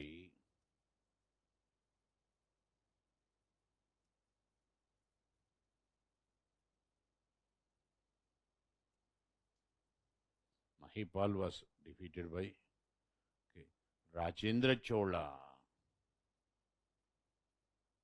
Rajendra Chola, Chole, of the Cholas. Are you understanding, my dear? Look at this distance. Cholas from Tamil Nadu coast going up to Bengal. They never allowed any Indian or foreign dynasty to compete with them in the silk trade. That's the next chapter for us. Imperial Cholas, very powerful rulers. Never in Indian history, India controlled the seas so effectively like that of the Cholas. Naval supremacy means only Cholas, no other dynasty. Going up to Bengal, occupying Ceylon, then going up to Indonesia, destroying the capital city. Whole Bay of Bengal was virtually the lake of the Cholas.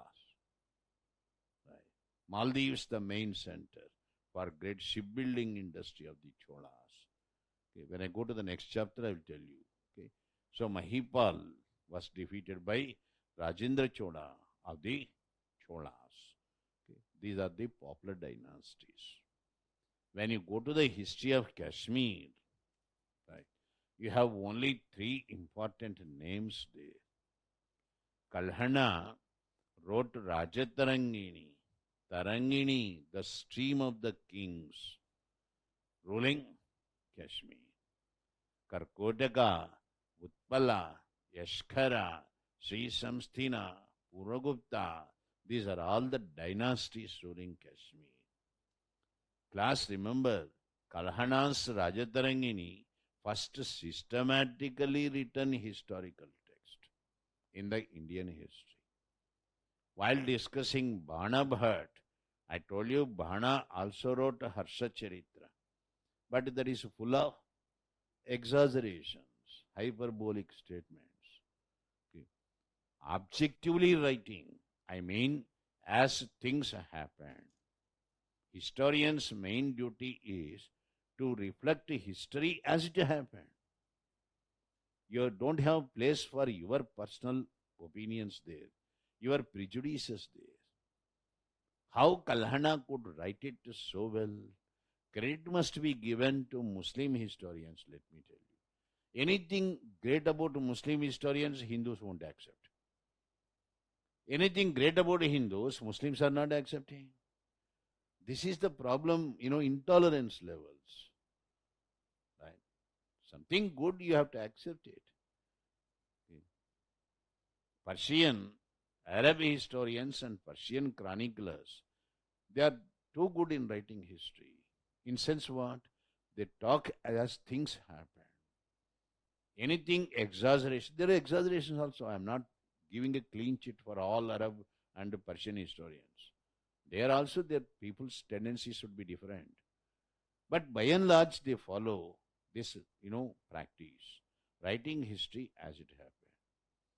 Any inaccuracy is a lie. Lie is an offense against God. Are you understanding?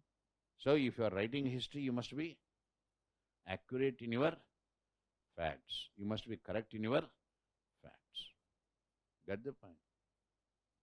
Arab historians started this practice first. Kalhana was definitely influenced by them, writing history as it happened. Kalhana's Rajatarangini first systematically written history text. Then what does Kalhana say? All these dynasties not important for you. Just remember only three names. Lalitaditya Muktapada, greatest of the Karkotaka dynasty. What's so great about Lalitaditya? Constructed the Martanda temple in Srinagar. Okay, even today you have the ruins of Martanda temple, Srinagar, Lalitaditya. After him you have Avantivarma of Yashkara dynasty. Okay. Avantivarma in the history of Kashmir is known for construction of irrigation projects. He built a dam across river Jhelum. You call it as Vitseta. Vitseta, actual name for Jhelum. Avantivarma built the dam. Then you have Didda Devi. Didi means, elder sister, Didi. Didda Devi, most popular woman ruler in the history of Kashmir. The wife of Kshamagupta, she belonged to Puragupta dynasty, Didda Devi. These three names you must remember. Rest of it is not important for us. Take a note. Give the subheading, Kashmir. Kashmir.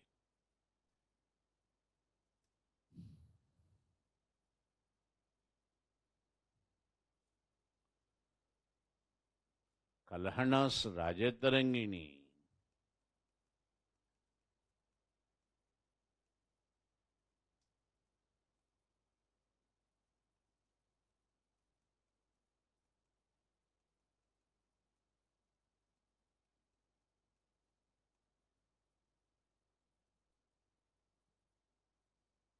Kalhanas Rajatarangini, mark it very important, deals with the history of Kashmir, deals with the history of Kashmir. First, the first systematically written, it is the first systematically written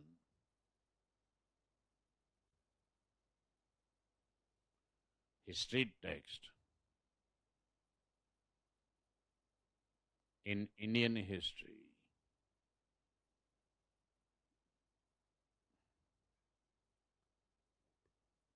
Full stop. Next paragraph. Lalitaditya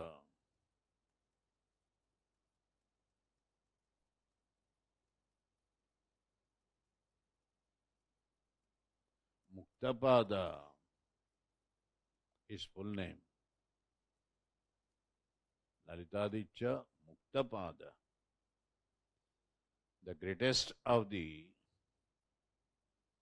Lalitaditya Muktapada was the greatest of the Karkotaka dynasty.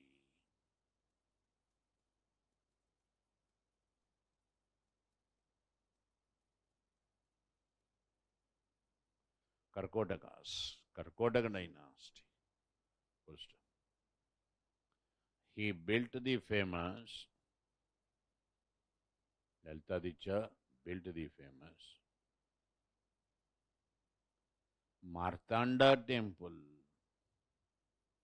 Martand, M-A-R-T-A-N-D.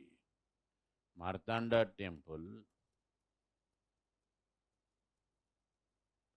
at Srinagar.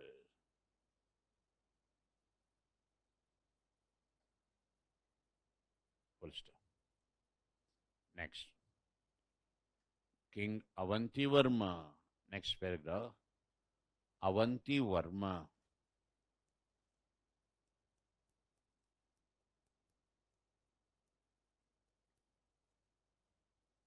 King Avantivarma. Best known for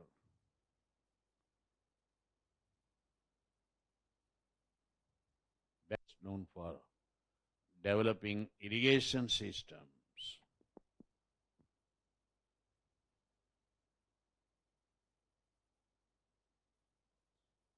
Full stop.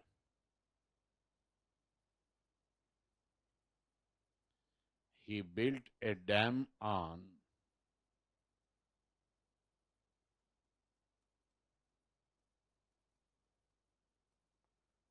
Avantivarma built a dam on river Vitsata.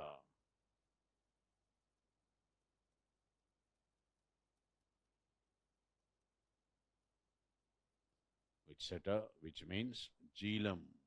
Jhelum, with the support of his minister,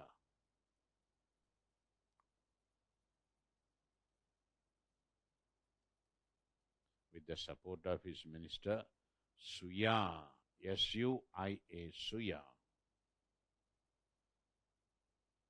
Full stop. Next, Didda Devi.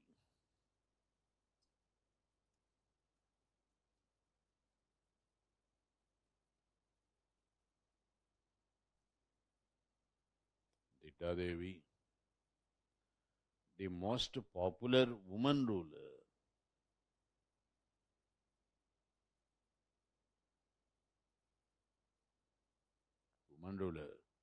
In the history of Kashmir.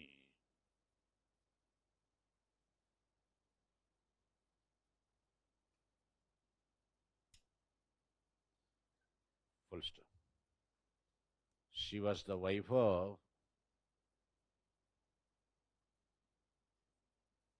Kshamagupta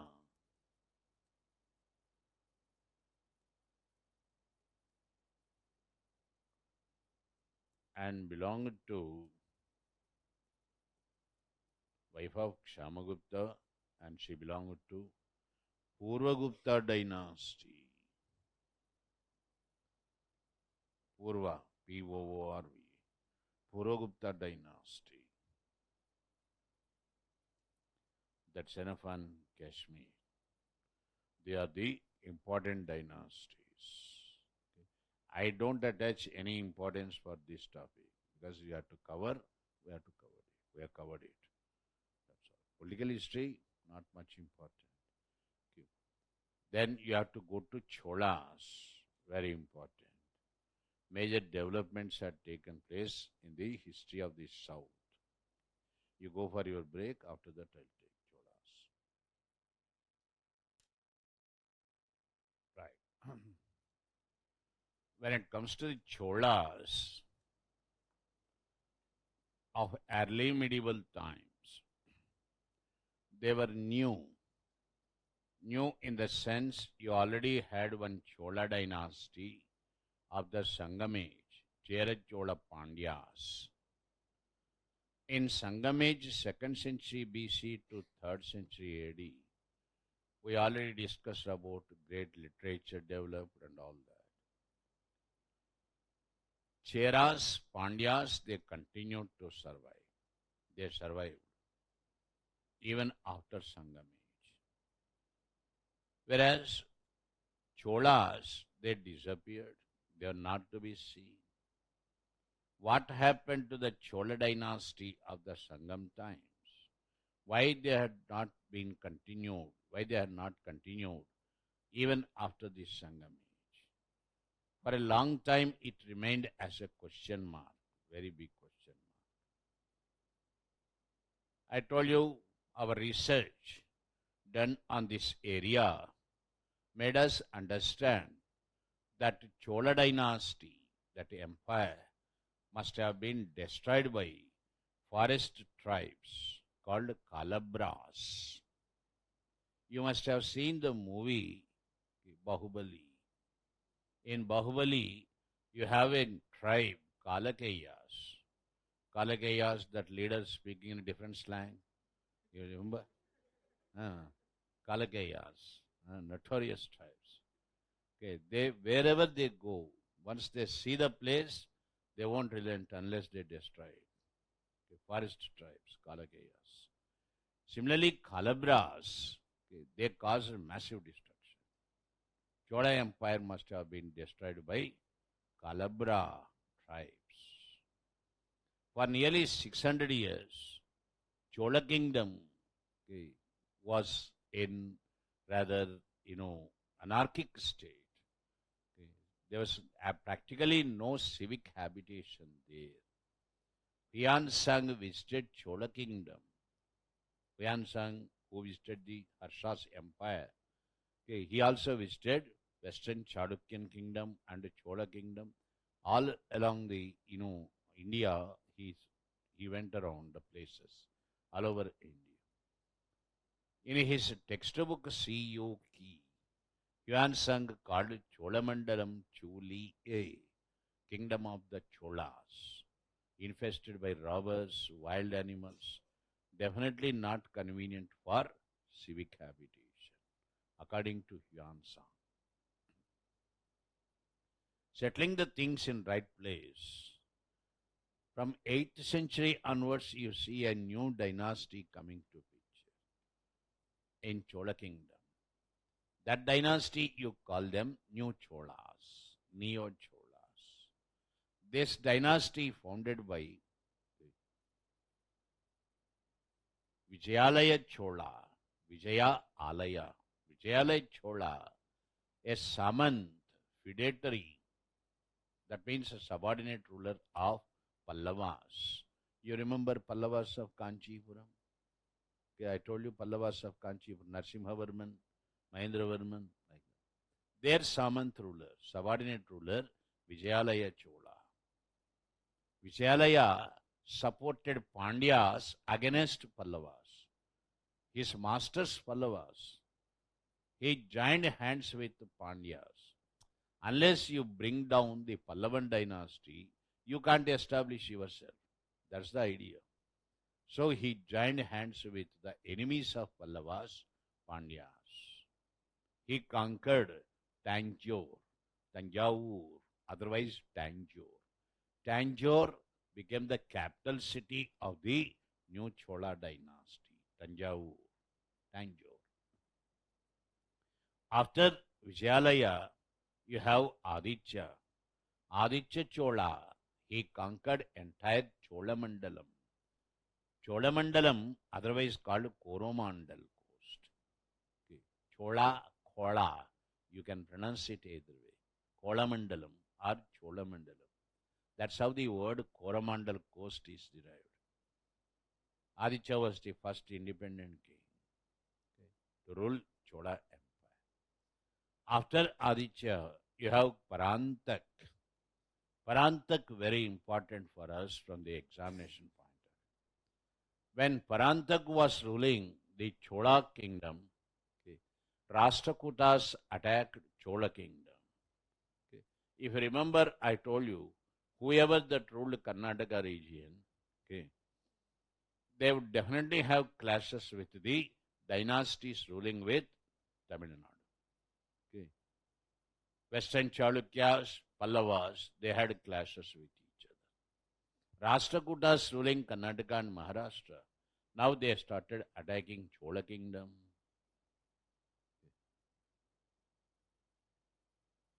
One of the kings, Krishna II, he attacked, Krishna II of Rashtrakutas, he attacked Chola kingdom. Great Parantak, Parantak I, could repulse the attack of the Rashtrakutas. It's a great victory for the Cholas. Krishna II of Rashtrakutas defeated. That's a great insult for Rashtrakutas. Okay. That's the reason why Krishna III, after Krishna II, there is another king of Rashtrakutas, Krishna III. He attacked Cholamandalam again. Okay. This time he defeated Parantak. Parantak of the Cholas defeated in the second expedition of the Rashtrakutas. Now, what is so great about Parantak? I said Parantak great, important for us from examination point of view. Not because of these victories and defeats. Parantak important for us for it was he who issued the Uttara Merur inscription. Uttara Merur, M-E-R-U-R. What is so great about Uttara Merur inscription? First of all, what's so great about Cholas? Cholas were the first in the Indian history, I am telling you, to promote democratic ideas and institutions. Self-governing autonomous bodies, Gram Panchayats, enjoyed absolute freedom and liberty. Can you believe? The word of the Cholan king is not final. Word of the Gram Panchayat final. Chola king was not a lawmaker. He was only a guardian of the law. You panchayats, you make your own laws. Any problem, I am there to solve. This much autonomy, freedom, never in Indian history enjoyed by self-governing local bodies. You call it panchayats, municipalities, or jilla parishads, all self-governing bodies. Cholas known for promoting self-governing local bodies, Gram Panchayats. How do you know that panchayats enjoyed that much freedom? Uttara Merur inscription gives you a graphic account, very lengthy inscription. Now, today in Tamil Nadu politics, you have, Arunachalam, no, that BJP candidate. Okay. Annamalai, time and again, he is reminding Tamilians, go back to the roots. We lost quite a lot for discarding the path and, deviating from the roots. Right. Take your children to these places, show them the temples, our great culture, instead of going for some foreign tour and all that. Make them go around Tamil Nadu. This is what the point is scoring. You have Uttara Merur inscription, such a lengthy description of 10th century, telling you about what is village administration, how the councillors be elected, disqualification, qualification. You have right to recall the fellow. In today's democratic system, you only cast your vote. You have no right to recall the brother. Okay. I voted one fellow, he got elected. And immediately he shifted the party and went to the other party. I have not voted for that party. I have no right. Is this democracy? How democratic systems must function? Can you believe it? Cholas the first to introduce auditing, social auditing. How much you are collected from the people? Give the accounts. Every audit report must be made public. One chief minister is spending 60 to 70 lakhs for the court cases he is involved. Terrible waste of my money or public money, your money. King is accountable. Administration is accountable to the people. How you would elect your representatives? Criminals are not to contest the election. Uttara Mirror inscription. Not only criminals, their family members. Very interesting. Not only criminal, proven criminal, not only criminal, but also his family members disqualified, not to contest elections. Men of vices, bad habits, drinking, adultery, disqualified. Uttar Mirror inscription. So this inscription, a lengthy description of Chola village administration, for which Cholas are very popular, known for that popularity, that the inscription was issued by Parantak, King Parantak. He issued Uttara Mirror inscription. Chola Empire was eclipsed. It became very weak after the death of Parantak, unexpected death of Parantak. Defeat and death. Then you have Sundara, Arinaya, inefficient rulers coming to power. Sundara's son, Rajendra Chola. Sundara's son, Rajaraja Chola, Rajaraj, the greatest of the Cholas, coming to power. Amilori Varman, his actual name. His policy, offense is the best defense. Go and attack all the fellows. Pandyas, Cheras, Kadambas, Banas. Understand? Whoever that surrounded the Chola Empire, attack them, subdue them. This was his policy.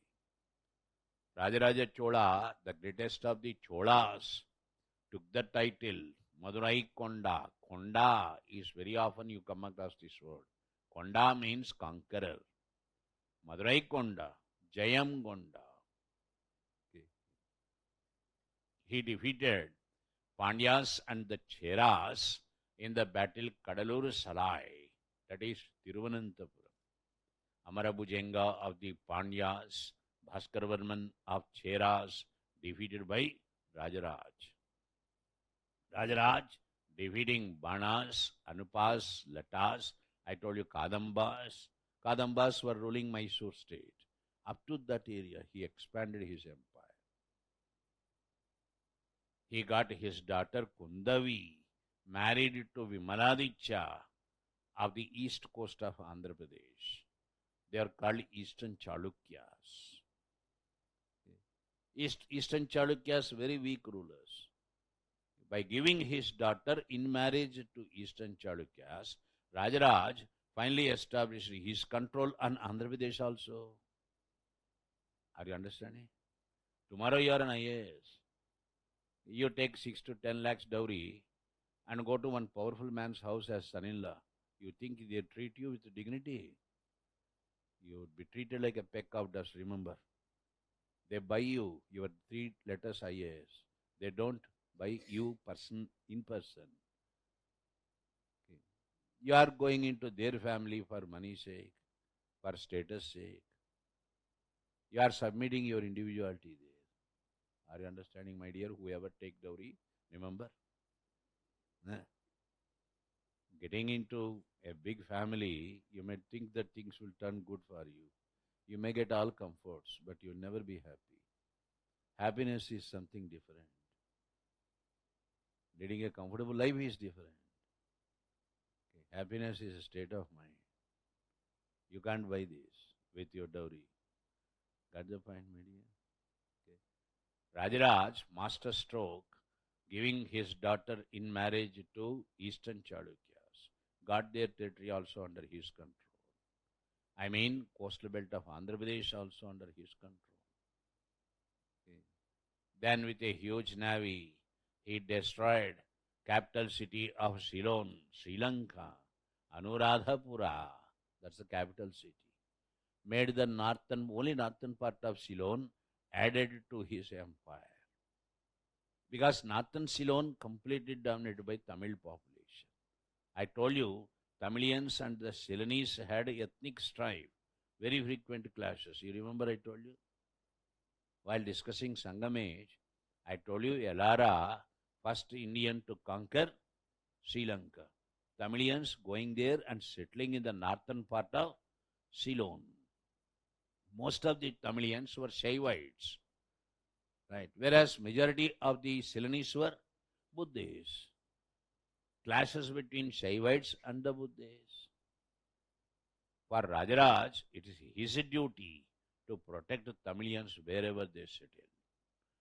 That's why he took the title Chola Martanda, that is the Shiva of the Cholas.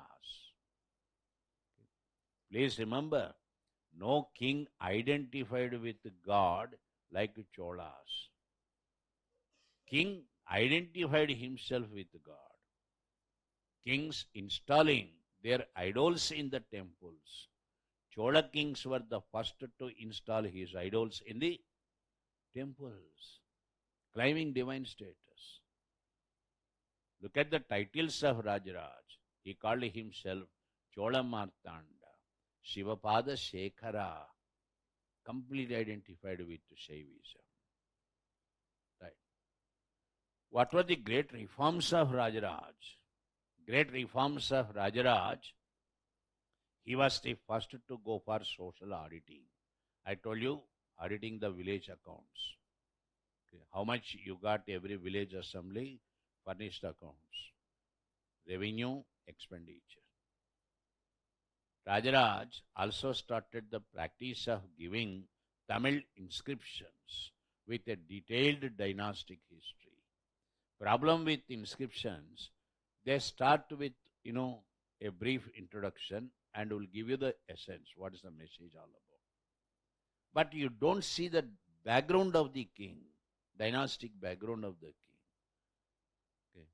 In some inscriptions, you can't see the name of the king also. Who issued that inscription, you can't figure out. Rajaraj was the first to issue you Tamil inscriptions with a detailed dynastic history. Crown Prince Yuvraj must head either the revenue administration or military administration. It's not a matter of right for you to come to power. You must get first experience, either as chief commander or as revenue minister. Good understanding in administration. Rajaraj, a Shaivite, granted permission for Buddhists to construct a stupa at Nagapattinam. That's the question given. His name goes down. It's already there. It will remain forever in history for one magnificent work he had undertaken. That was construction of Brihadishwara temple. Or Rajarajeshwaram temple in Tanjore. However much I describe, my dear, it's not justice I could do for that. You must see this temple complex. The biggest temple complex in medieval India, early medieval India. Biggest temple complex in early medieval India, Brihadishwara temple, Rajarajeshwaram temple. 1010 he completed the temple, massive temple. What's so great about the temple? The shadow of this Gopura doesn't fall on earth. Such height you see. You have to raise your head fully to see the Gopura. Right. On the top portion of this Gopura, you have a stone weighing 20 tons. Nearly 20 tons weighing stone being lifted to that height. How you could lift the stone to that height? Do you have cranes there? Then, huh? How to lift it? What do you create? How do you create a ramp? 20 tons stone. It's not a small little stone, my dear. 20 tons of stone. Okay. Is lifted to that height. That is what is heart striking. Okay. Brihadishwara temple. That's the temple where you have not had a single day without Archana or Tirtha Prasad for Lord Brihadishwara. Stopped. Understand? Continuously it's been going on. 1010. I mean 1010 onwards. You must have seen the Tamil movie Ponniyar Selvan. Huh? That is the legacy of Rajendra Chola, Rajaraj Chola.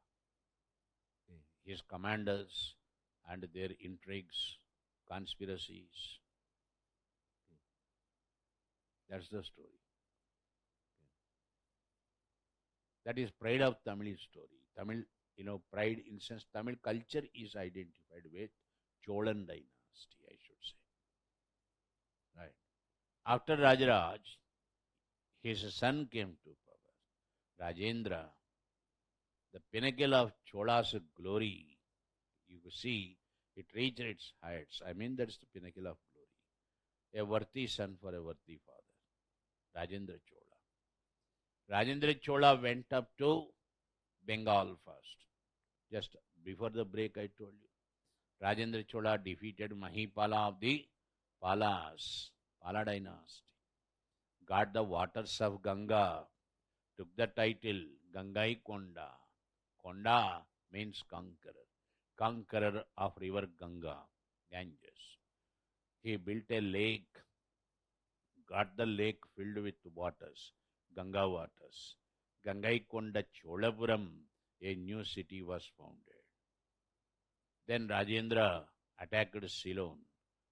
Okay. Merged, got entire Ceylon merged with Chola Empire. His father interested in only northern part of Ceylon. Whereas Rajendra got entire Ceylon annexed to the Chola kingdom. With a huge navy, he attacked Indonesia. Class, please remember. Indonesia called Suvarnadvipa. Burma, Suvarna Bhumi. In ancient times, Burma was called Suvarna Bhumi. Indonesia, Suvarnadvipa. Now Rajendra going up to Indonesia. Destroyed the capital city Kadaram. Kadaram, capital city of Indonesia. Took the title Kadaram Konda. Wherever he goes, Konda. Understand? Kadaram Konda means conqueror of Kadaram. Okay. No Indian king had gone that far. No Indian king. Indonesia. Question in UPSC, what was the reason behind Chola's naval expeditions? I already told you, Cholas were not for any Indian dynasty or foreign dynasty to compete with them in the silk trade with China. I mean, they monopolized the silk trade. Shailendras of Indonesia, Palas of Bengal, they are competing. So they subjugated these two dynasties and they established their control over silk trade route. I gave you a statement. Bay of Bengal itself was lake of the Cholas. Okay. Never in Indian history such control over the seas you find as it was done by the Cholas. Rajendra also took the title Scholarly King, Pandita Chola. Understand? This is about the exploits of Rajendra and his father Rajaraj. Then the problems started. Okay. After the Rashtrakuta dynasty, Kalyani Chalukyas started ruling Karnataka. Okay. A new dynasty. They also started attacking Chola kingdom. Right. Rajaraja, Rajendra, his son, both created problems for all the dynasties in the south. They are waiting for opportunity. When Rajendra died, that's the time the real problem started for the Cholas. All his successors were very weak. Adi Rajendra, Veera Rajendra, like that it goes on, all not important. When this imperial Chola dynasty collapsed, I already told you, they established matrimonial alliances with Eastern Chalukyas. One of the princes by name Kulotonga, Kula Uttanga, okay, Kula means clan, the greatest of the clan. That is the meaning. Kulotonga Chola, he united both the Chola kingdom and Chalukya kingdom. That means Andhra and Tamil Nadu region. United them and started ruling them. That's called Chola Chalukya dynasty. Kulotonga's importance, he promoted trade with China, sent 72 merchants, a delegation to China for better trade with China. That is number one. Number two, he issued a gold coin in his name. The only Indian king, I should say, who issued a gold coin in his name. That coin's name, Kulotonga Mada. Mada means gold coin. Gold coin of Kulotonga. So it's called Kulotonga Mada. Then Kulotonga, while going to Kalinga, to conquer Kalinga, he rested for a while on the banks of Bay of Bengal, on the shores of Bay of Bengal for a while. That had become the city Vishakhapatnam. Anybody from Vishakhapatnam, my dear? Andhra Pradesh? Vishakhapatnam's actual name, Kulotonga Cholapuram. Okay. There you have a temple built for Vishakeshwara. The temple got submerged under the waters of the Bay of Bengal. It's that you have a temple called Vishakeshwara there, the city named after Vishakeshwara, Vishakhapatnam. Actual name, Kulotonga Cholapuram. Kulotonga punished Ramanujacharya. I don't know how many of you have seen Kamala Hassan's movie Dashavatar. There's one movie called Dashavatars of the noted film star Kamala Hassan. One of the avatars there he portrayed was Ramanujacharya. When I go to Bhakti movement, I will tell you about all these acharyas. Ramanuja preaching Visishtadvaita. I dictated. Ramanuja was the founder of Vaishnavism, Sri Vaishnava sect. Whereas Kulotonga, Shaiva Vaishnava clashes were there in the Tamil kingdom. So Kulotonga banished Ramanuja. Ramanuja, you just vacate the place of your birth, Sri Perumbudu. He was banished from Sri Perumbudu by Kulotonga Chola. That made Ramanuja to go further south, Srirangam. That's where he settled. Kulotonga, the only king worth mentioning. That's about Chola political history. Administration, society, they are different. Take a note. Give the heading, New Chola Dynasty.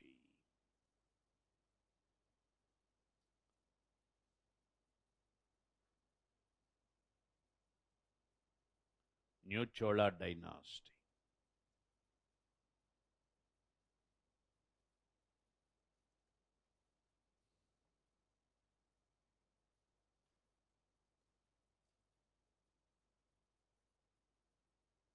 The Cholas of the Sangam age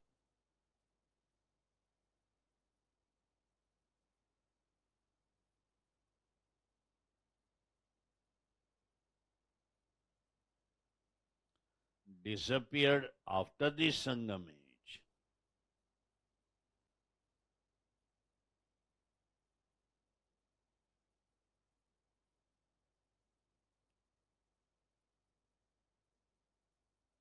Full stop. Chola Empire of Sangam age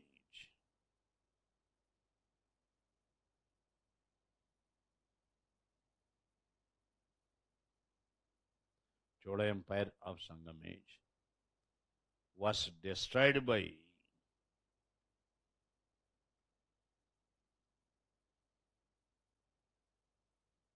forest tribes called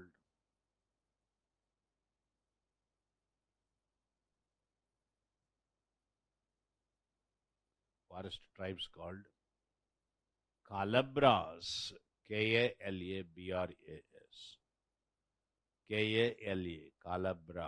Kalabras, full stop. Next paragraph. The new Chola dynasty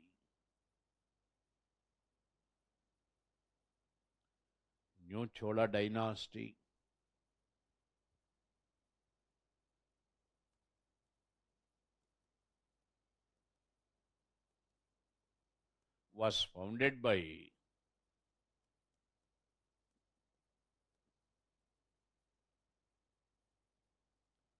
Vijayalaya Chola,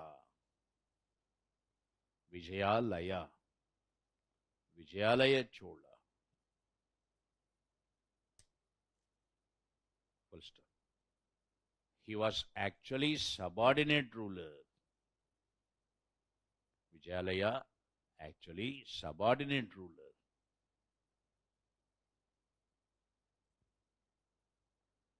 of the Pallavas,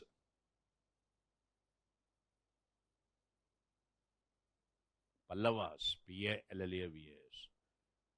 full stop, but supported Pandyas. You recollect what all I explained, right?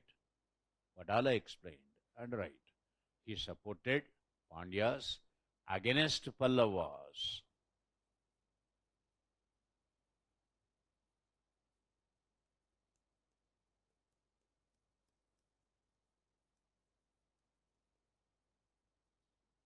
Full stop. He made Tanjore, Tanjore, Tanjore or Tanjore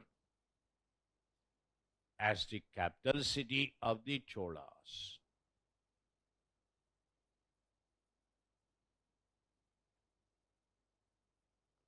As the capital city of the Cholas. Full stop. Mark it important. Tanjore capital city. Next paragraph. Aditya Chola. Aditya. Aditya. Aditya. Aditya Chola was the first independent king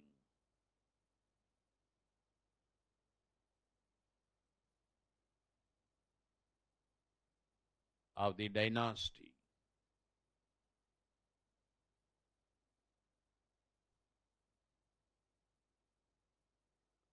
Full stop.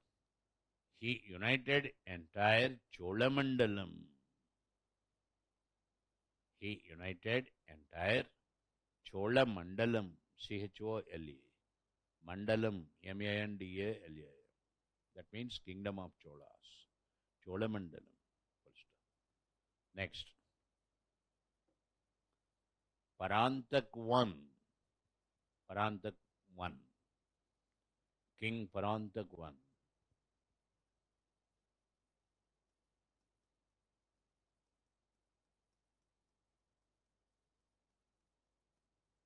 Parantak I was the first great king of the dynasty.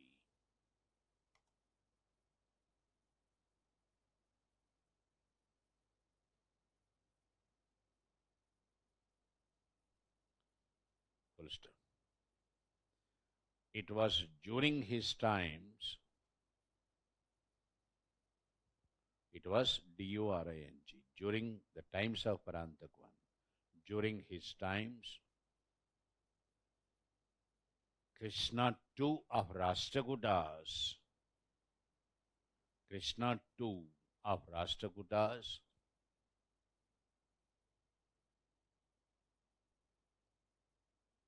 attacked Chola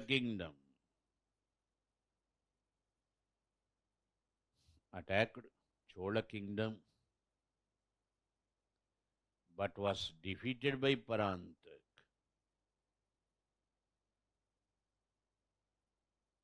Krishna II defeated by Parantak. Full stop. However, next paragraph, however, Krishna III of Rashtrakutas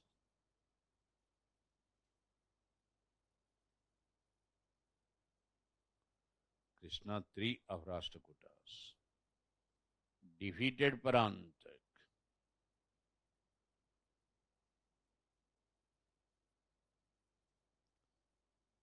Next paragraph. Parantak I issued, mark it, very, very important. Parantak I issued the famous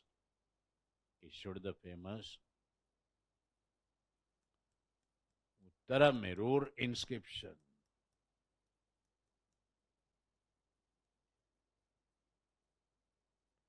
Uttara Merur, mark it, very important, underline it.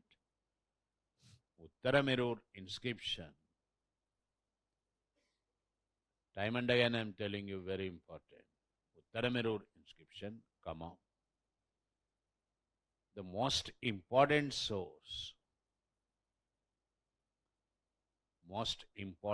source, S-O-U-R-C, source, on the village administration.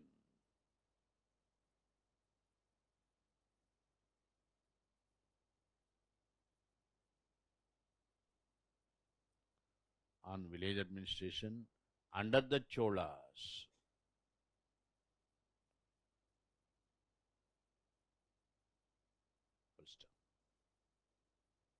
Next, give the subheading Rajaraja Chola.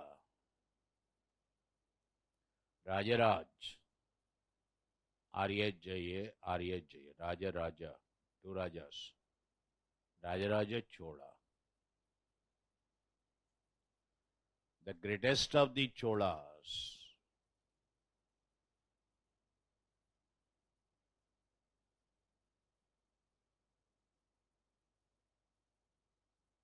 Full stop. He defeated his rivals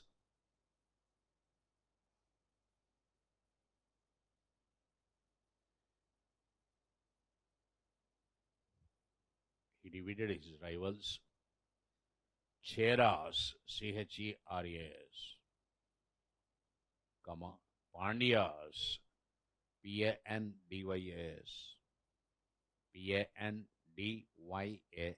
Pandyas, comma, Banas, B-A-N-A-S,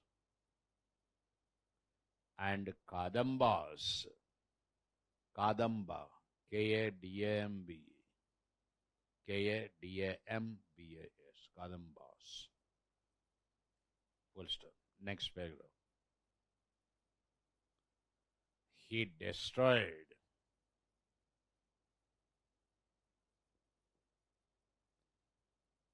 capital city of Ceylon.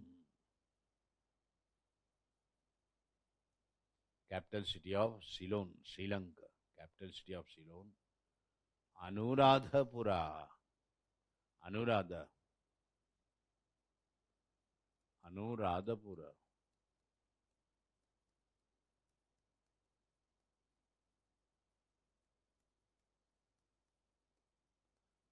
He destroyed the capital city of Ceylon, Anuradhapura, and made Northern Ceylon, Northern Sri Lanka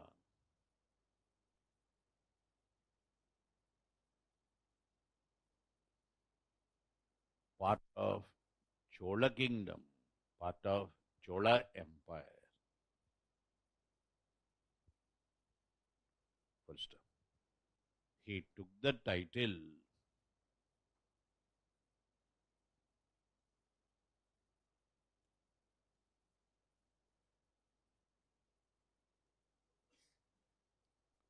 Mummadi Choladeva.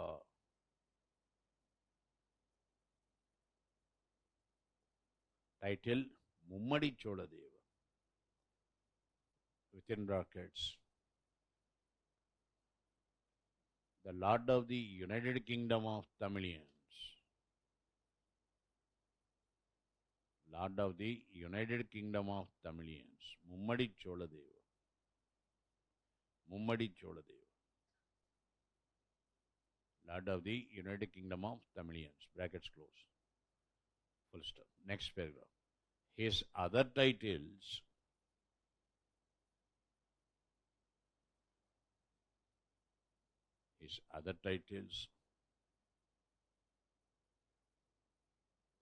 Madurai Konda.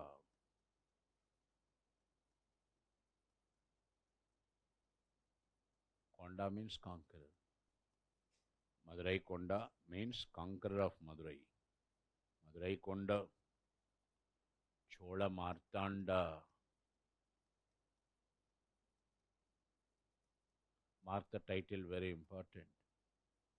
Chola Martanda means Shiva of Cholas, within brackets.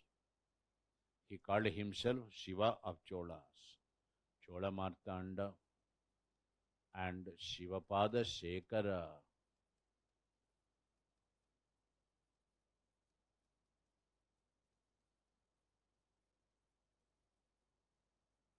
Shivapada Shekara. Full stop. Now give the subheading. One more point. His daughter Kundavi, Rajaraja's daughter Kundavi, Kundavi,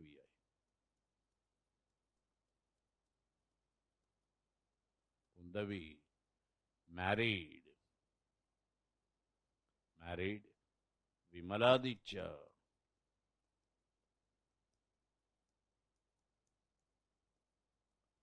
of Eastern Chalukyas.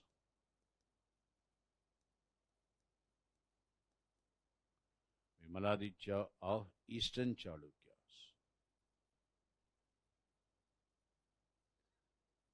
Thus, Rajaraja got THS. Thus, Rajaraj got east coast of AP, Andhra Pradesh, under his control.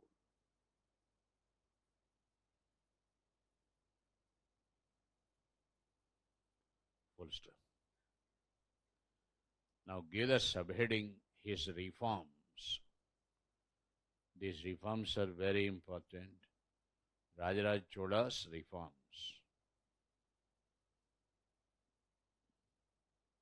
Number one,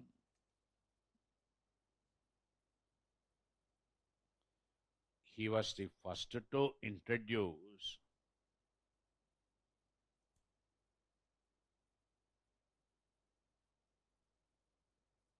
social auditing. Market important, audit. Social auditing of the village accounts.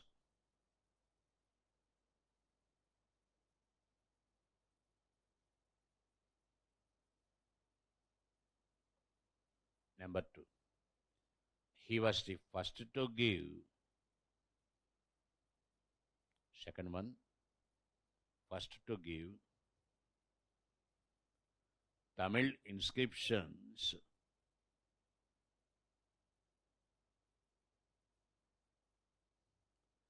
with a detailed dynastic history.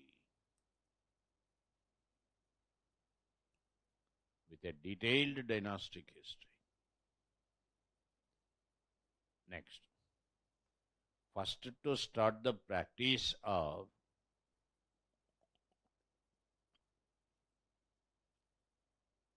Rajaraj First to start the practice of appointing Yuvraj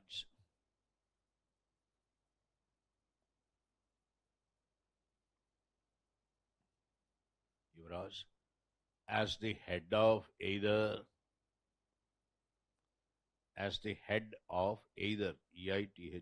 either military or revenue department, head of either military or revenue department. Next, number 4. Though Rajaraj followed Shaivism,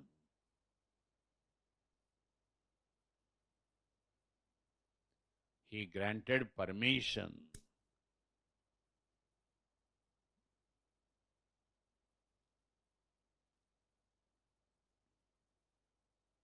for the construction of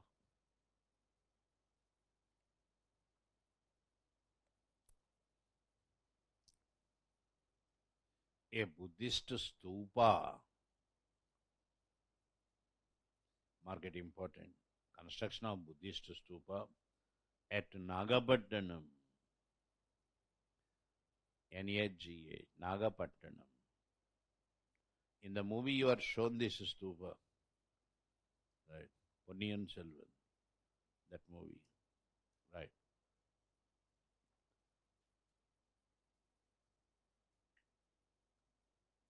Next paragraph.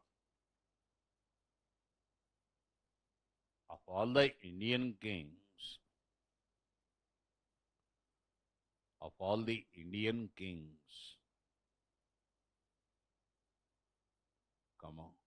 Cholas maintained the strongest navy.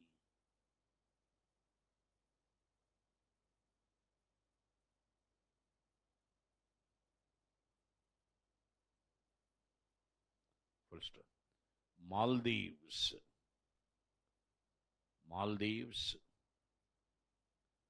was the major center for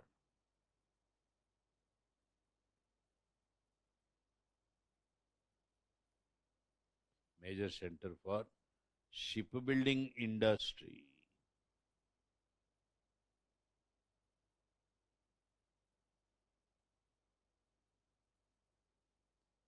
Next paragraph. He built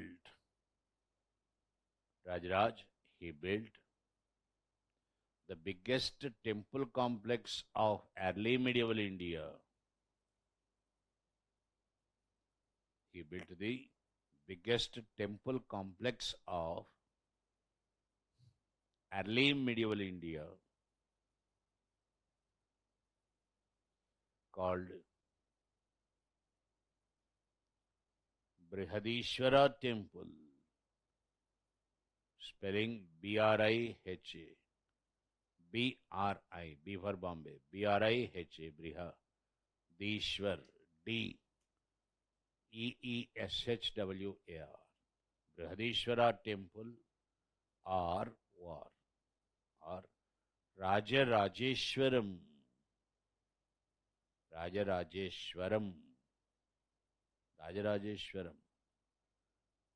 Temple at Tanjore,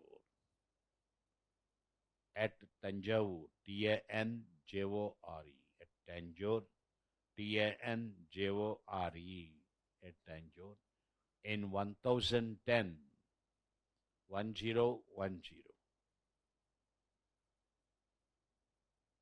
Fine. Now give the subheading Rajendra Chola. Give me 5 more minutes time. Don't remind me time, my dear. I told you I hate this. Looking into watch and looking into my eyes. Don't ever do that. It irritates me a lot. Rajaraja. Next after that, Rajendra Chola. It was during his times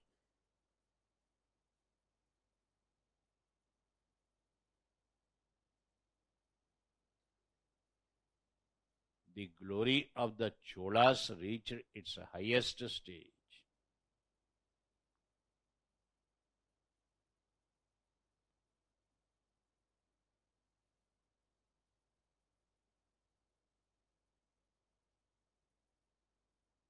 Cholas reached its highest stage. Full stop. Next paragraph.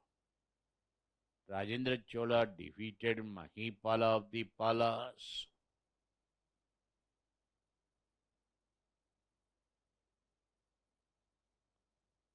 He defeated Mahipala of the Palas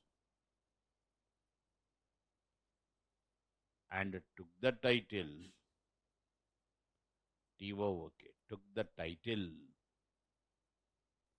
Gangai Konda, Gangai, Gangai, Gangai, Ganga, Gangai, Konda, Gangai Konda, conqueror of Ganges, conqueror of Ganga, Gangai Konda, full stop. He founded the city.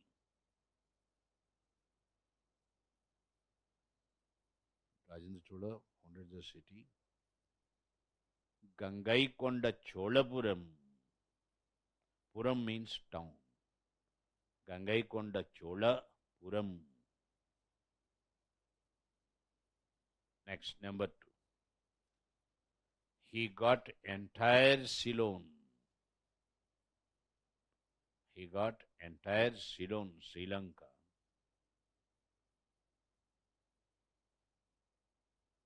Made part of Tamil Kingdom. Made part of Tamil Kingdom, Chola Kingdom. Next. Third one. With a huge navy,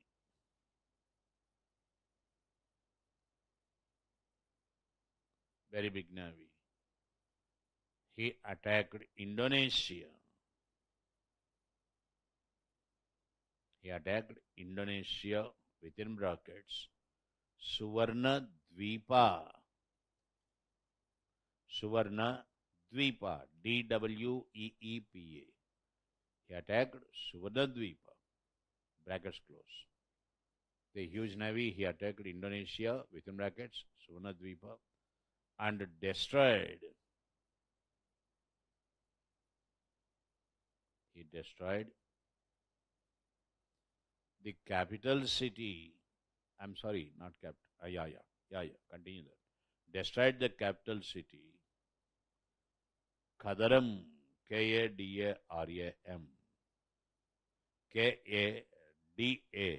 Kadaram, Kadaram. Destroyed the capital city, Kadaram. Full stop. He took the title Kadaram Konda. Took the title Kadaram Konda. Full stop. His other title, mark it important, Rajendra Chola's other title, Pandita Chola, Pandit Chola, Pandita Chola, full stop. Next paragraph. The main purpose behind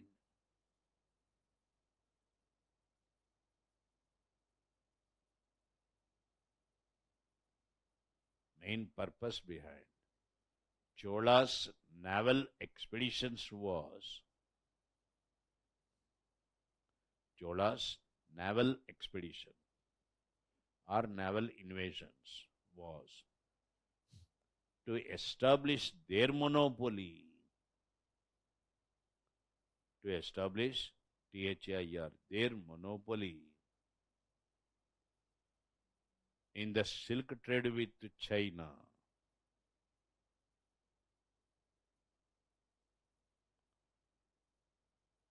Full stop. We should stop here for today. You remind me, I have not completed the polity. I have to discuss Kulothonga Chola. Remind me next class.